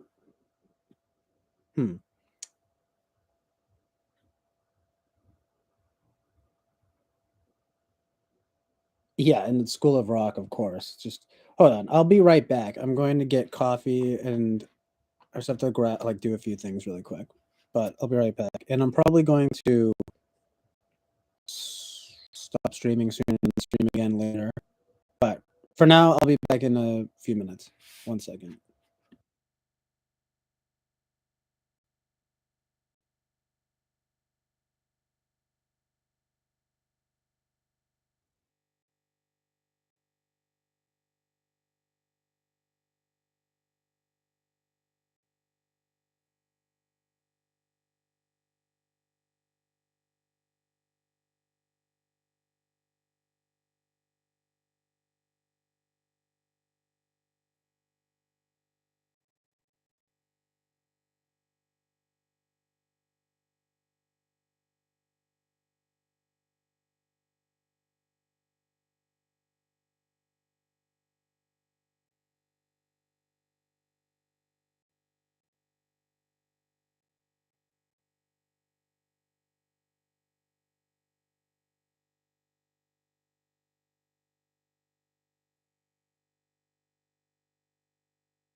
Okay, I'm back.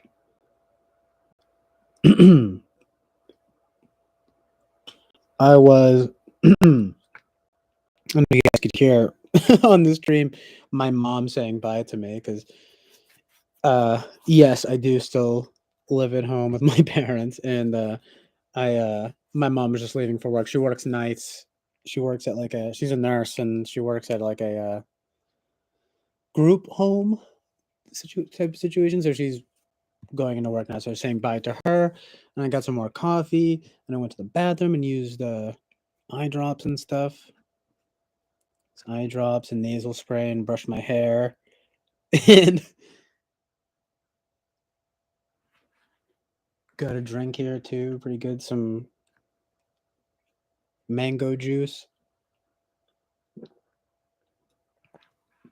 And some good old coffee here. And I'm going to smoke some of that pineapple mimosa. That should be fine. But yeah, I'm probably not going to smoke any more of that stuff that was making me sneeze or whatever. So weird. Again, could just be a coincidence, but you know, I don't really want to chance it. It's just too bad. I just hate to waste the money and the weed, you know, but my health is more important. No, literally true though. No joke. It's literally true. So anyway, I'm just catching up on the chat here. Uno momento.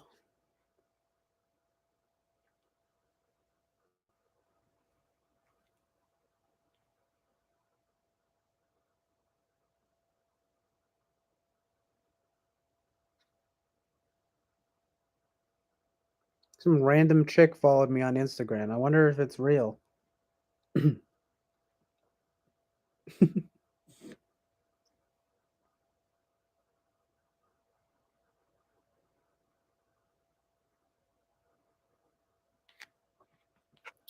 I liked School of Rock a lot when I was a kid. It was like that was probably one of my first favorite movies. In fact, I don't often I need to credit that a little more as one of my first few favorite movies. But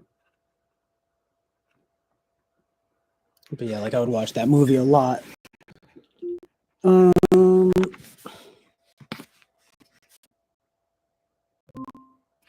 to Bluetooth. I like Suburbia. Suburbia is kind of sad though. I do like it though a lot. It's based on a play. Eric Bogosian. He did Talk Radio. Watch Oliver Stone's Talk Radio. It's a pretty good movie. Underrated. I think it's Oliver Stone's debut. Nice. We never saw that. Boyhood. It probably could have been. I think Boyhood was a little. It really could have been better. It's good. If I remember correctly, Patricia Arquette is pretty good in it.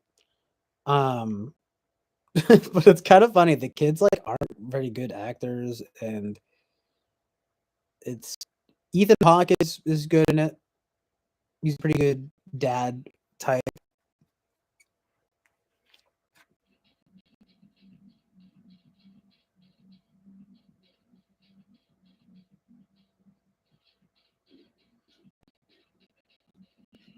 I like the Before movies, but mostly just Before Sunrise. Before Sunrise is pretty excellent, and so is Before Sunset is pretty great too. Before Midnight though, I'm not so much a fan of. I mean, it's good, but it's not. They definitely get less good as they go.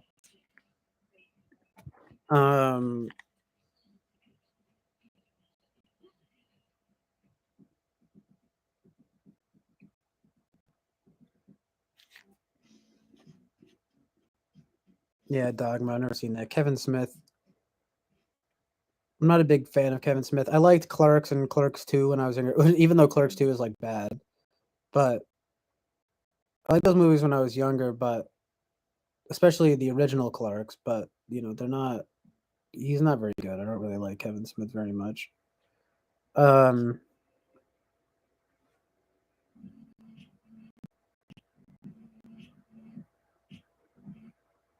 Yeah, there is that one just serious scene, and then nothing else happens.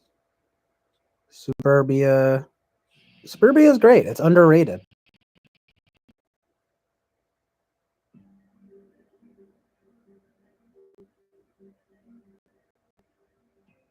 The Rocker. Yeah, it's probably a terrible movie.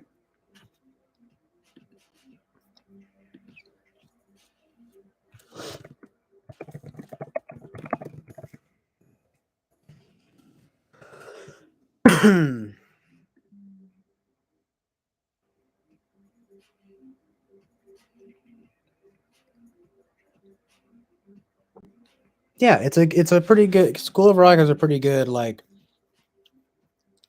semi kids movie.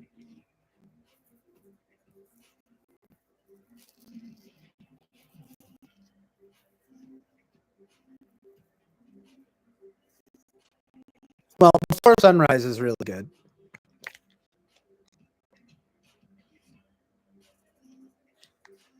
Birdman, I saw it once when it came out, and I actually really liked it when I first saw it, but I'm not really sure if it would stand up now.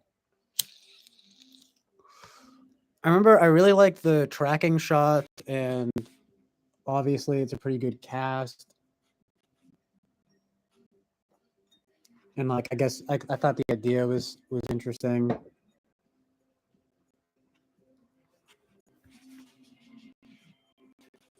Um, but yeah, I'm not sure if it would hold up too much nowadays. But yes, the same released in basically the same year. I always put them back. I always think of them as being very similar to Whiplash. Whiplash is a great movie. Pretty amazing, honestly. Grandma's Boy is underrated. It's pretty funny, actually.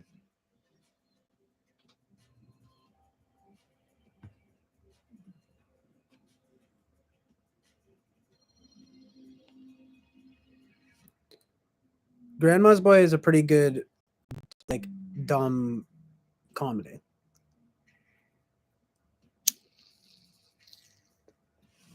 But yeah, Whiplash is like legitimately pretty great.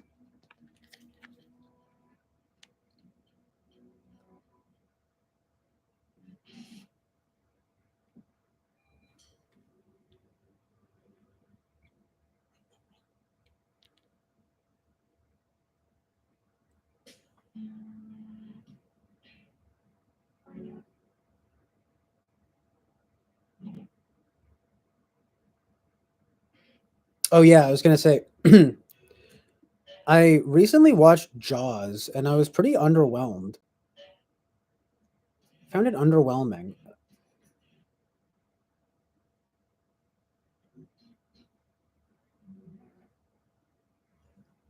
I don't know. Spielberg just isn't really my thing.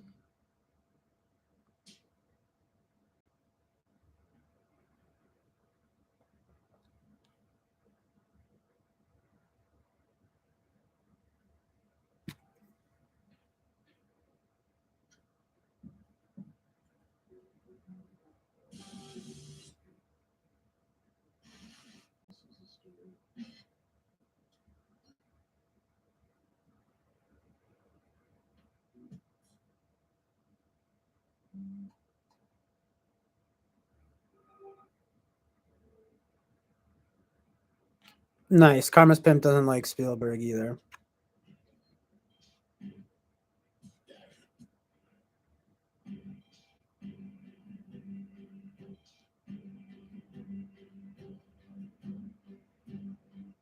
Yeah, the Simon Pegg movies, the Edgar Wright Simon Pegg movies are pretty good. I liked them a lot when I was younger.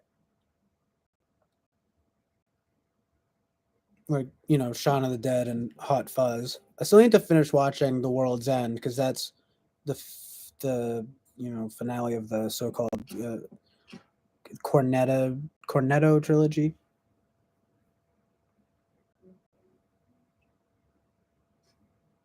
I know I said so-called, but you know what I mean. I wasn't trying to be diminishing it. It's just more like there's another word I'm thinking of. It's not so called, but you get what I mean. John Carpenter is good. I do still need to watch The Thing.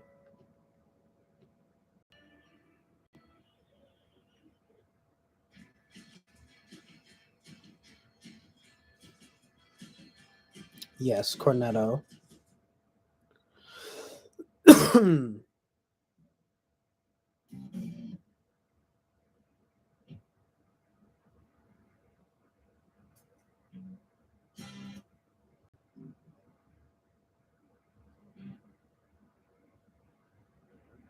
Yeah, we were just talking about that. The Thing is pretty crucial, obviously.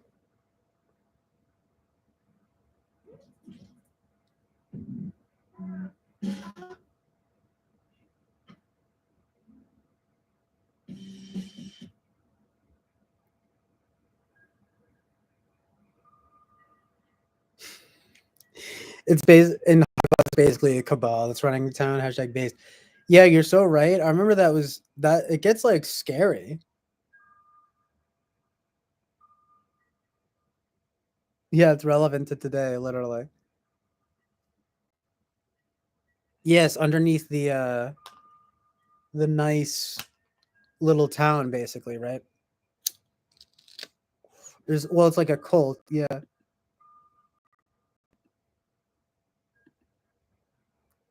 Yeah, it's kind of badass because then they have to fuck them up, right? Yeah, the ending is pretty amazing. Dude, Edgar Wright. So many epic action shots. For some reason, I always found it weirdly chill-inducing when it's like all the mug shots of them to that one song. Oof. And it's just all the different shots of them. Good cinema, to be honest. Them all getting busted, and then it just like has that montage of all of their mug shots. It's so good.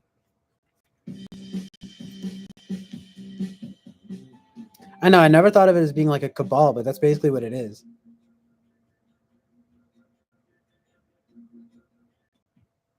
I mean, cult, cabal, same thing, right? Like basically, I mean, they control the town, so it's basically a cabal, right? They control the town. The third one, yeah, The World's End, and yeah, I still haven't seen Baby Driver. I also heard it was pretty disappointing too. I think the soundtrack. It seems to me like it's the kind of movie where I'm sure the visuals and the soundtrack are good, but it's probably maybe the story and the characters aren't that good.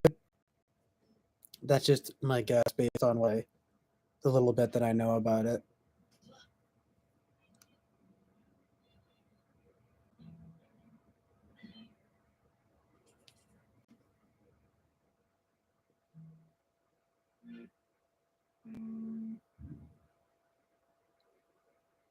Ansel Elgort.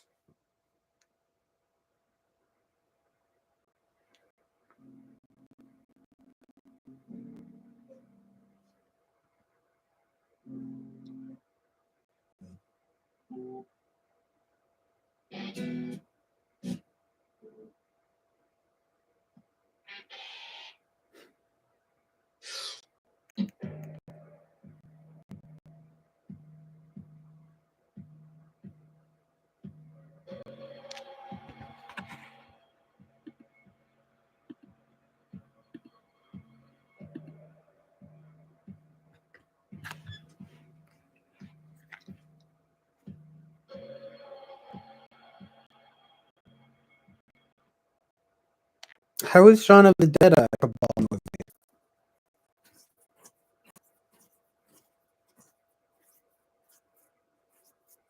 I'm not sure about The World's End though.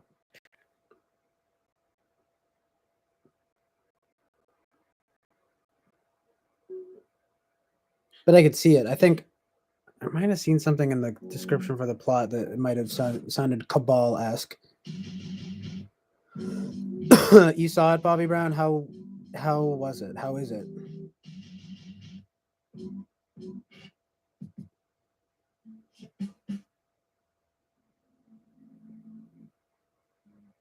can go ahead and explain it. I get what Simon Pegg is like in it. I've seen a little bit.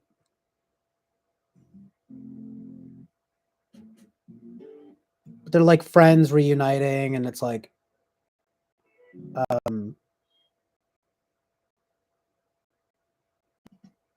mean, now I don't want to spoil anything, but yeah, basically, then something happens. Oh no, yeah, yeah. What the heck? What even is the third one? What are they? They're like, are they mind controlled or something? No, oh, okay, it's aliens.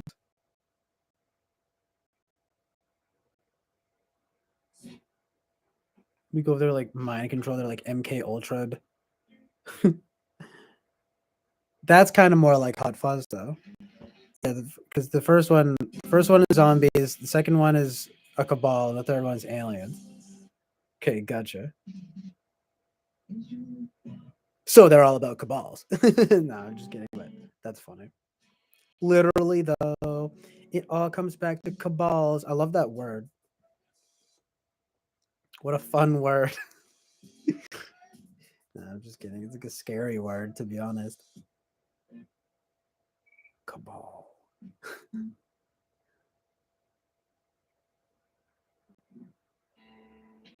Season as Donovan's season of the witch comes on. So scary. Whoa.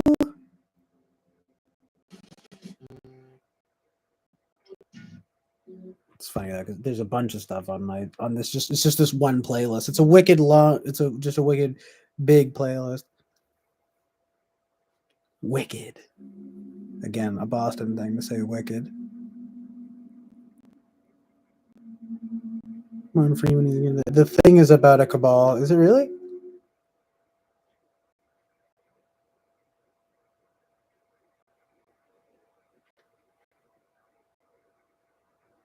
Well, it's just. I mean, it's just such a scary idea.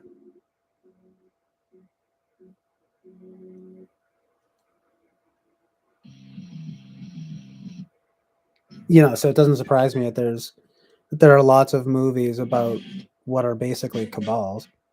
I mean, Suspiria is definitely about a cabal. That's a pretty classic cabal film.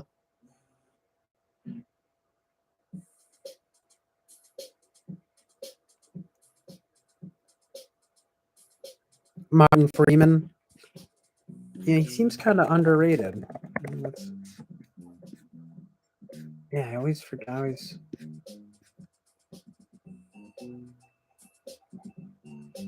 feel like I always confuse. Yeah, I always almost confuse him with like Martin Short, and Martin Freeman. No, it's Martin John Christopher Freeman. John is he's an English actor. Nice. John is a huge name on my mom's side of my family, and my name is Christopher. So cool, based. Also, just a cool full name, Martin John Christopher Freeman. Freeman. Amazing. Amazingly Freeman. Amazingly free man. Freemason? Uh-oh. Martin Freemason? That's what I would say if I was going to start a public brawl or fight with the feud with Martin Freeman. I'd be like, yeah, okay. More like Martin Freemason.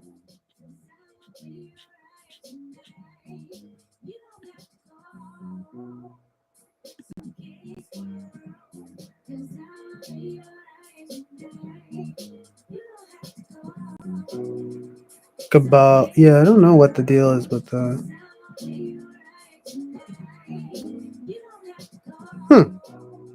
Italian horror. Have you seen Amateur Man? Haha, cool metrics on deciding what's base EJ. Haha, Lamau. What did I say? Oh, right. Yeah, just my own personal like stuff, right? Yeah, exactly. FISI metrics, basically. At least that's how it would appear to me. Oh yeah, I know. That's familiar to me, and it seems good to me. So Well, it's good to. It seemed good to me, and it's familiar to me. So it must be based. That's basically it. Yeah, basically based.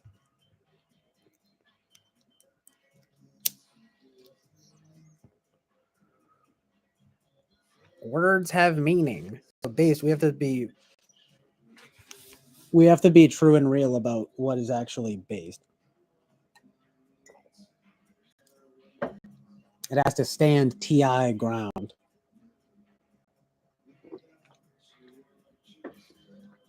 The based nature.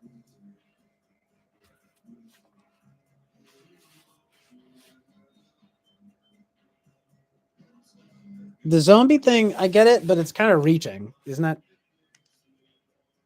To call it a cabal.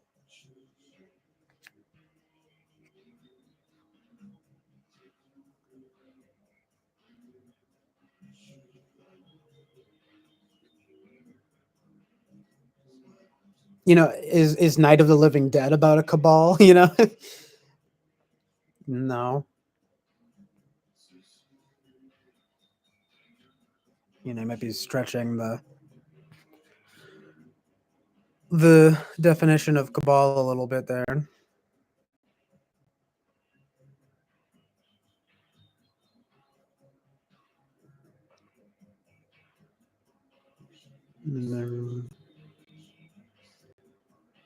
Yeah, and I can't speak on the third one.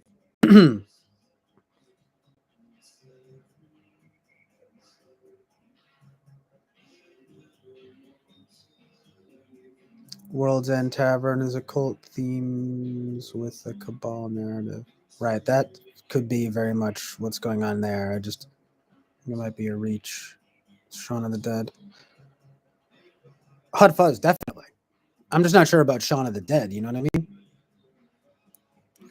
Isn't that stuff so funny? That I love the genius stuff in Shaun of the Dead, where like when it's him going to work, it's like the long tracking shot of him going to work the one day where it's normal, and then there's the one long tracking shot where it's just like classic comedy, good stuff. And it's just him during the zombie invasion. It takes him like way too like a ridiculously long amount of time to notice that how everything is completely destroyed. It's like just a zombie apocalypse, and he's just like doing the same thing like he normally does. That's good stuff. It's almost somehow post Monty Python or something. I don't know if I'm just saying that because it's British or I don't know, but it's just like a simple comedic concept executed amazingly well. Those shots always stood out to me as just being particularly hilarious and good. He's so relatable in that movie.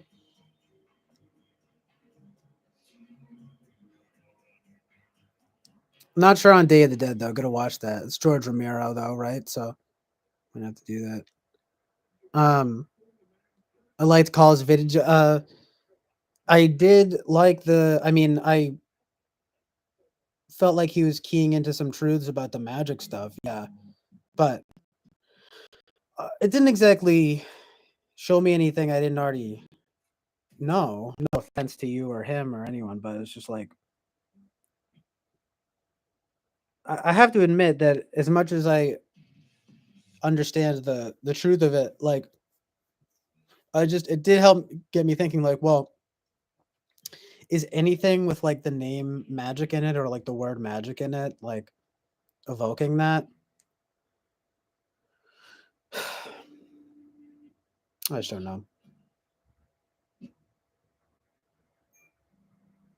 Oh, the Suspiria music came on. Again, though, just this one playlist, not surprising. Sometimes I'll be finding synchronicities that might not be real synchronicities, but they seem like them. How do you guys determine what is a real synchronicity or not? It's like as Bobby Brown said that Eric once said, it's like NI run amok. That does have sometimes I might be guilty of that to some extent. I don't know if it's NE or NI, but it's something like that. I consider it more to be NE, but I feel like NI has the market cornered more on synchronicities, or at least relating back to a certain point or themes. themes and motifs. Well, symbols and symbolism, but also themes and motifs, right? And yeah, you could just say root. Root cause, I don't know, the root of the tree as opposed to the branches. So it'd be like the original. It's more about the origin. That's the word I'm thinking of. Pretty good. There you go. Anyway.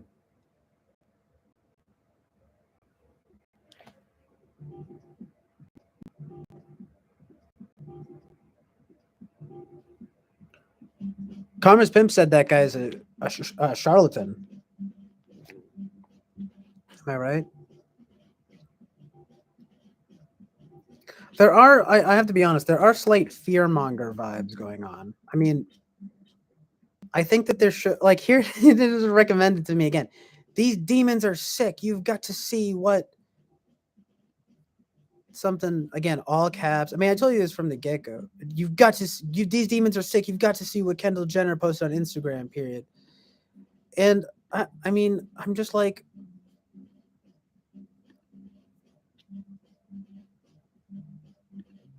I'm not trying to be, yeah, the most recent thing he posted, they're reading our minds. New Super Bowl. Sorry.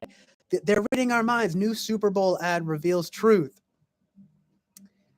I just can't help but think, okay, well, I don't want to watch it.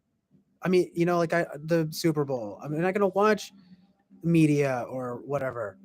Why do I have to be afraid? You know, I feel like these titles, there's like this element here where, at least for my own personal sanity or something, I can't be getting worked up about every last thing. You know, it's like, I get it. Okay. There's someone here covering their eye, and I'm sure there's a triangle, someone's eye.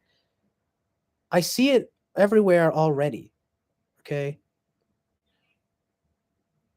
So some of these things I just feel like I'm like, okay, you're just kind of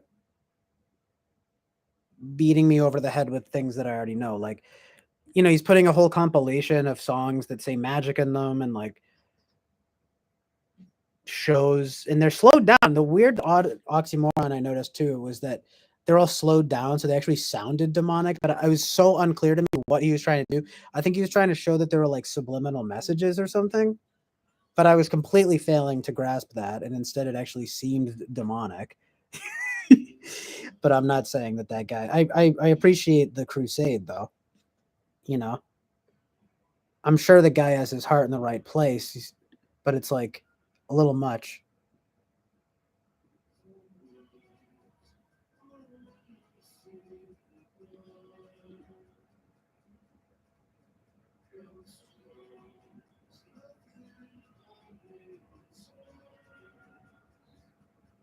For some reason, I can't remember that scene, Jonathan Bissanti. Oh wait, actually, I kind of do. I need to rewatch that movie. It's a great movie, a great comedy. I guess you might say a great horror comedy, you know, parody, satire, whatever kind of thing. You basically call it a horror comedy. It's an excellent horror comedy. And yes, also very genius how people are normal but they look like zombies.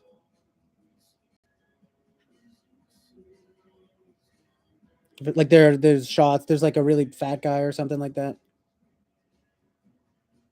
You're like, duh, you know.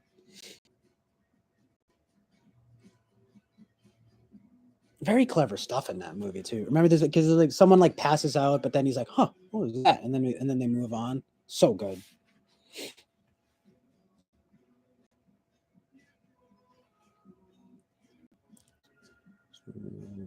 Yeah, I've never actually heard him say "and I run." Actually, maybe once or twice I have heard him say "and I run amok," but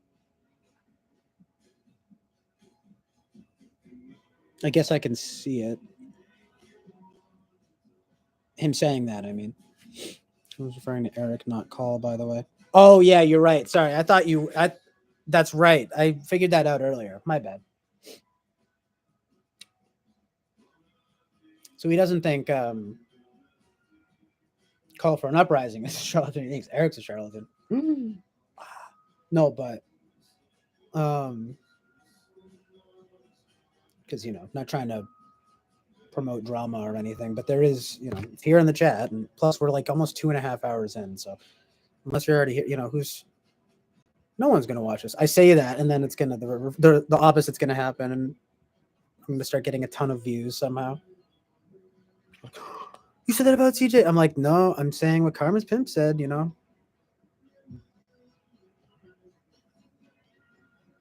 I'm talking about Eric, but yeah, Jonathan Masani's like, "Lol, CJ, really? You think there might be fear mongering in those videos? Lol." Yeah, wait. What Carmen Smith says, "Way to expose me," literally. It's so funny. Yeah. Right. So, okay. Bobby Brown says, "CJ, the point was just to show how over repeated the word magic is. The slowing down is probably due to copyright. Yeah, probably. Yeah, that probably is it. Somehow I didn't even think of that. So, yeah, good call, Bobby Brown. Yeah, I'm not saying it doesn't have its merits. I'm just saying it's like, you know, just the approach. It's mostly the titles and the thumbnails for me, where I'm just like,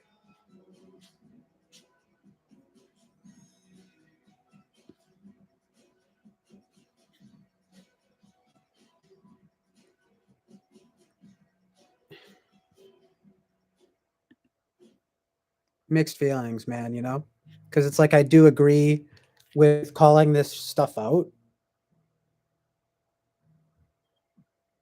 but then part of me feels like, okay, true, but like I'm not trying to be like afraid of that's selfish of me. Like I just kind of feel like, okay, I see it anyway. Like I don't need this guy. I mean, I see where he goes with this channel, but it's like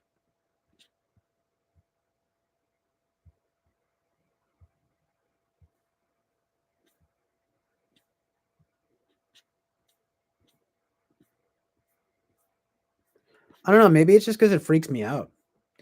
But at the same time, there are funny it is like funny. I'm not trying to take the piss out of it too much, but you know, I'm trying to find one that's kind of funny. Like, um,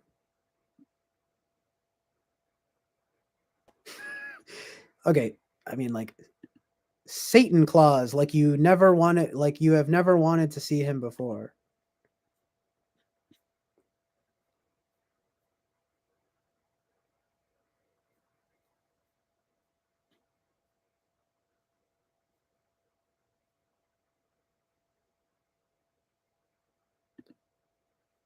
People will not be able to handle what's coming next. Dot dot dot. That's like a perfect example. That's like the perfect example of what I'm talking about here. Really, like, great. Thanks. Thanks for the positive message. You know what I mean?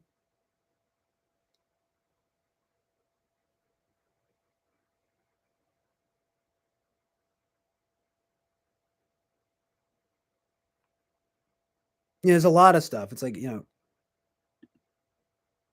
warning, when this happens, it will all be over. Sweet, thanks. Helpful. Helpful and good. I'm sorry. I can't. I just have to give this perspective. I already hinted at it before, but I'm just, you know, riffing on it a little bit now, explaining it a little bit now, just from my point of view. I'm not saying he's wrong. It's just a little bit.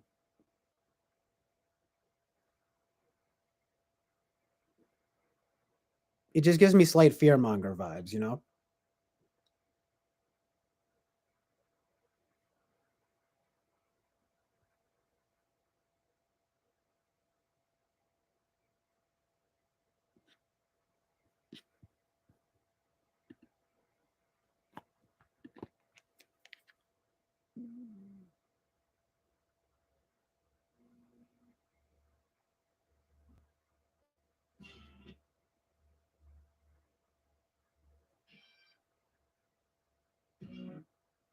I would like if he was a little more optimistic. Yeah, yes.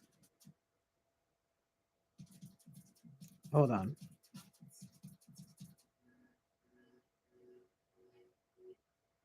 I don't know if there's shills for Eric, but I mean, we all love Eric here. You know, it's like, well, I guess you guys aren't so keen on him nowadays, but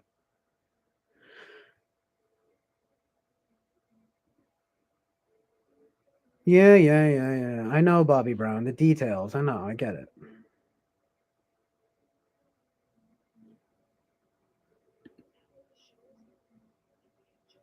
And I know that it's just to make people watch.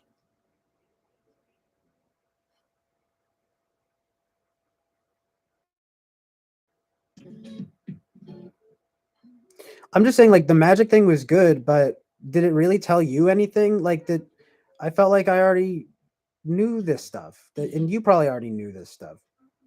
It's good that it's out there, though, you know. But it's just like,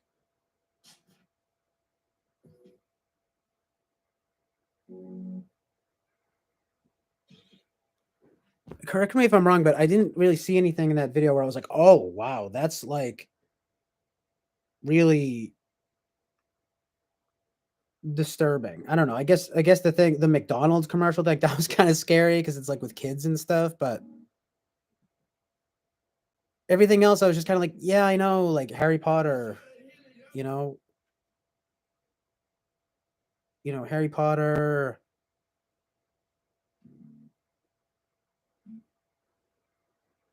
It's like Harry Potter is probably not good, but it is, I think, in a lot of ways properly framed. I mean, J.K. Rowling was basically inspired by the Bible. I'm not saying that makes it good, but and she's also kind of based because she because she's anti-trans. I'm just kidding, but because she's like a you know, she's kind of like a turf, they've labeled her now, right? This trans exclusionary radical feminist. Even though she's like not, she just calls for a delineation between woman and trans woman. But the mob has canceled her. Can you believe it? She's not able to even show up on the Harry Potter reunion when she created the whole thing. I mean, that's where it gets interesting, right? I mean, tell me what you think about that, Bobby Brown. Like, meanwhile, as much as the thing might be weird, it might all just be a bunch of theater, but it's still interesting, right? That she would be so canceled now. And the witches are turning on each other now, right? I guess. I don't know. I don't know, right? Very interesting, right? Maybe she didn't play the game properly or something, you know? I mean, the trans thing is one thing, but maybe there are other things at play, like why the mob canceled her, you know? Other than that, but you would think that making that series would be enough. I'm not saying it's. I guess there are more evil things than Harry Potter, but there are like, but it's definitely. I would say it's probably enough, right, to get you in with the Hollywood elites or whatever, right? Anyway,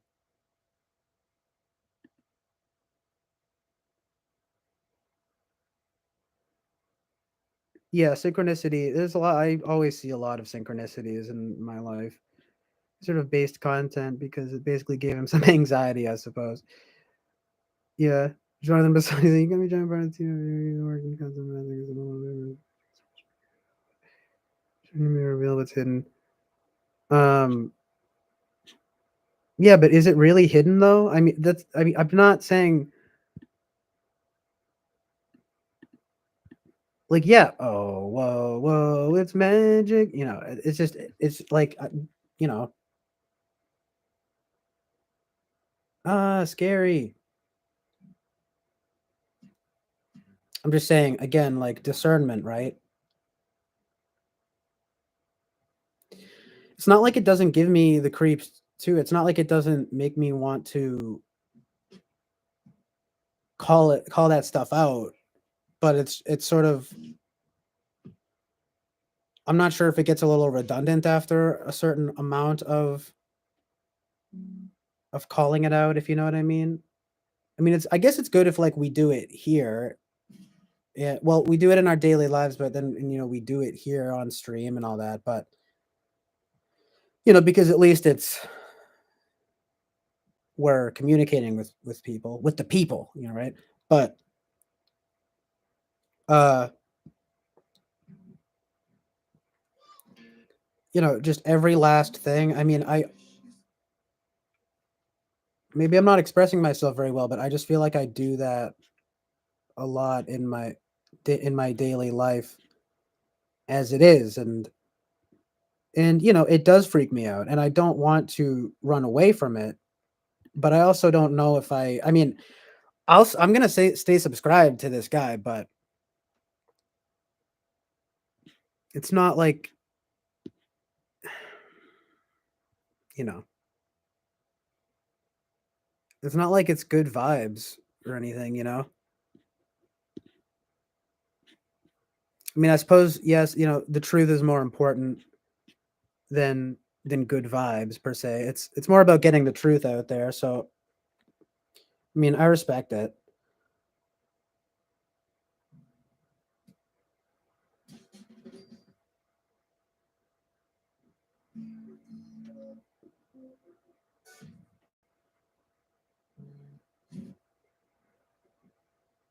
I mean, I think the real test, like when people start removing content and stuff. Okay, hopefully it's not buffering too bad. What was I saying? Something about getting it out there, that it's good in that sense.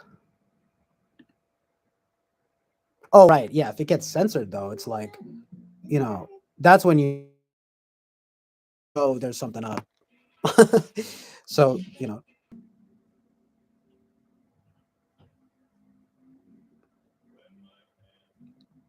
let's just listen to Johnny Cash's hymns. It's an amazing Christian album, gospel country album. Johnny Cash's Lead Me Father, off of his album Hymns. And look at how colorful that album cover is, right? Beautiful. It's like a stained glass window in a church. And it looks beautiful. Anyway,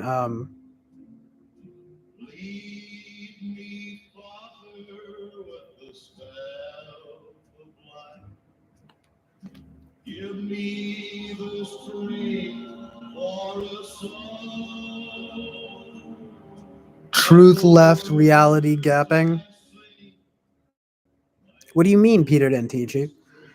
Bobby Brown's just aluminum foil hat.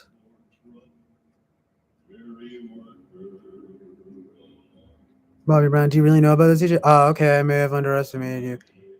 Here you go again. What do you mean underestimated me? Peter didn't teach you relations of specificity. What did I say that was so anti-based? Anti-based. He didn't teach you relations of specificity. The point was simple, just to show how much that word is ingrained in our culture. Okay, I will say it does. There has been desensitization about magic.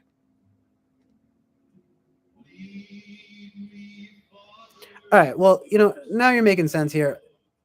Not saying you weren't, but you're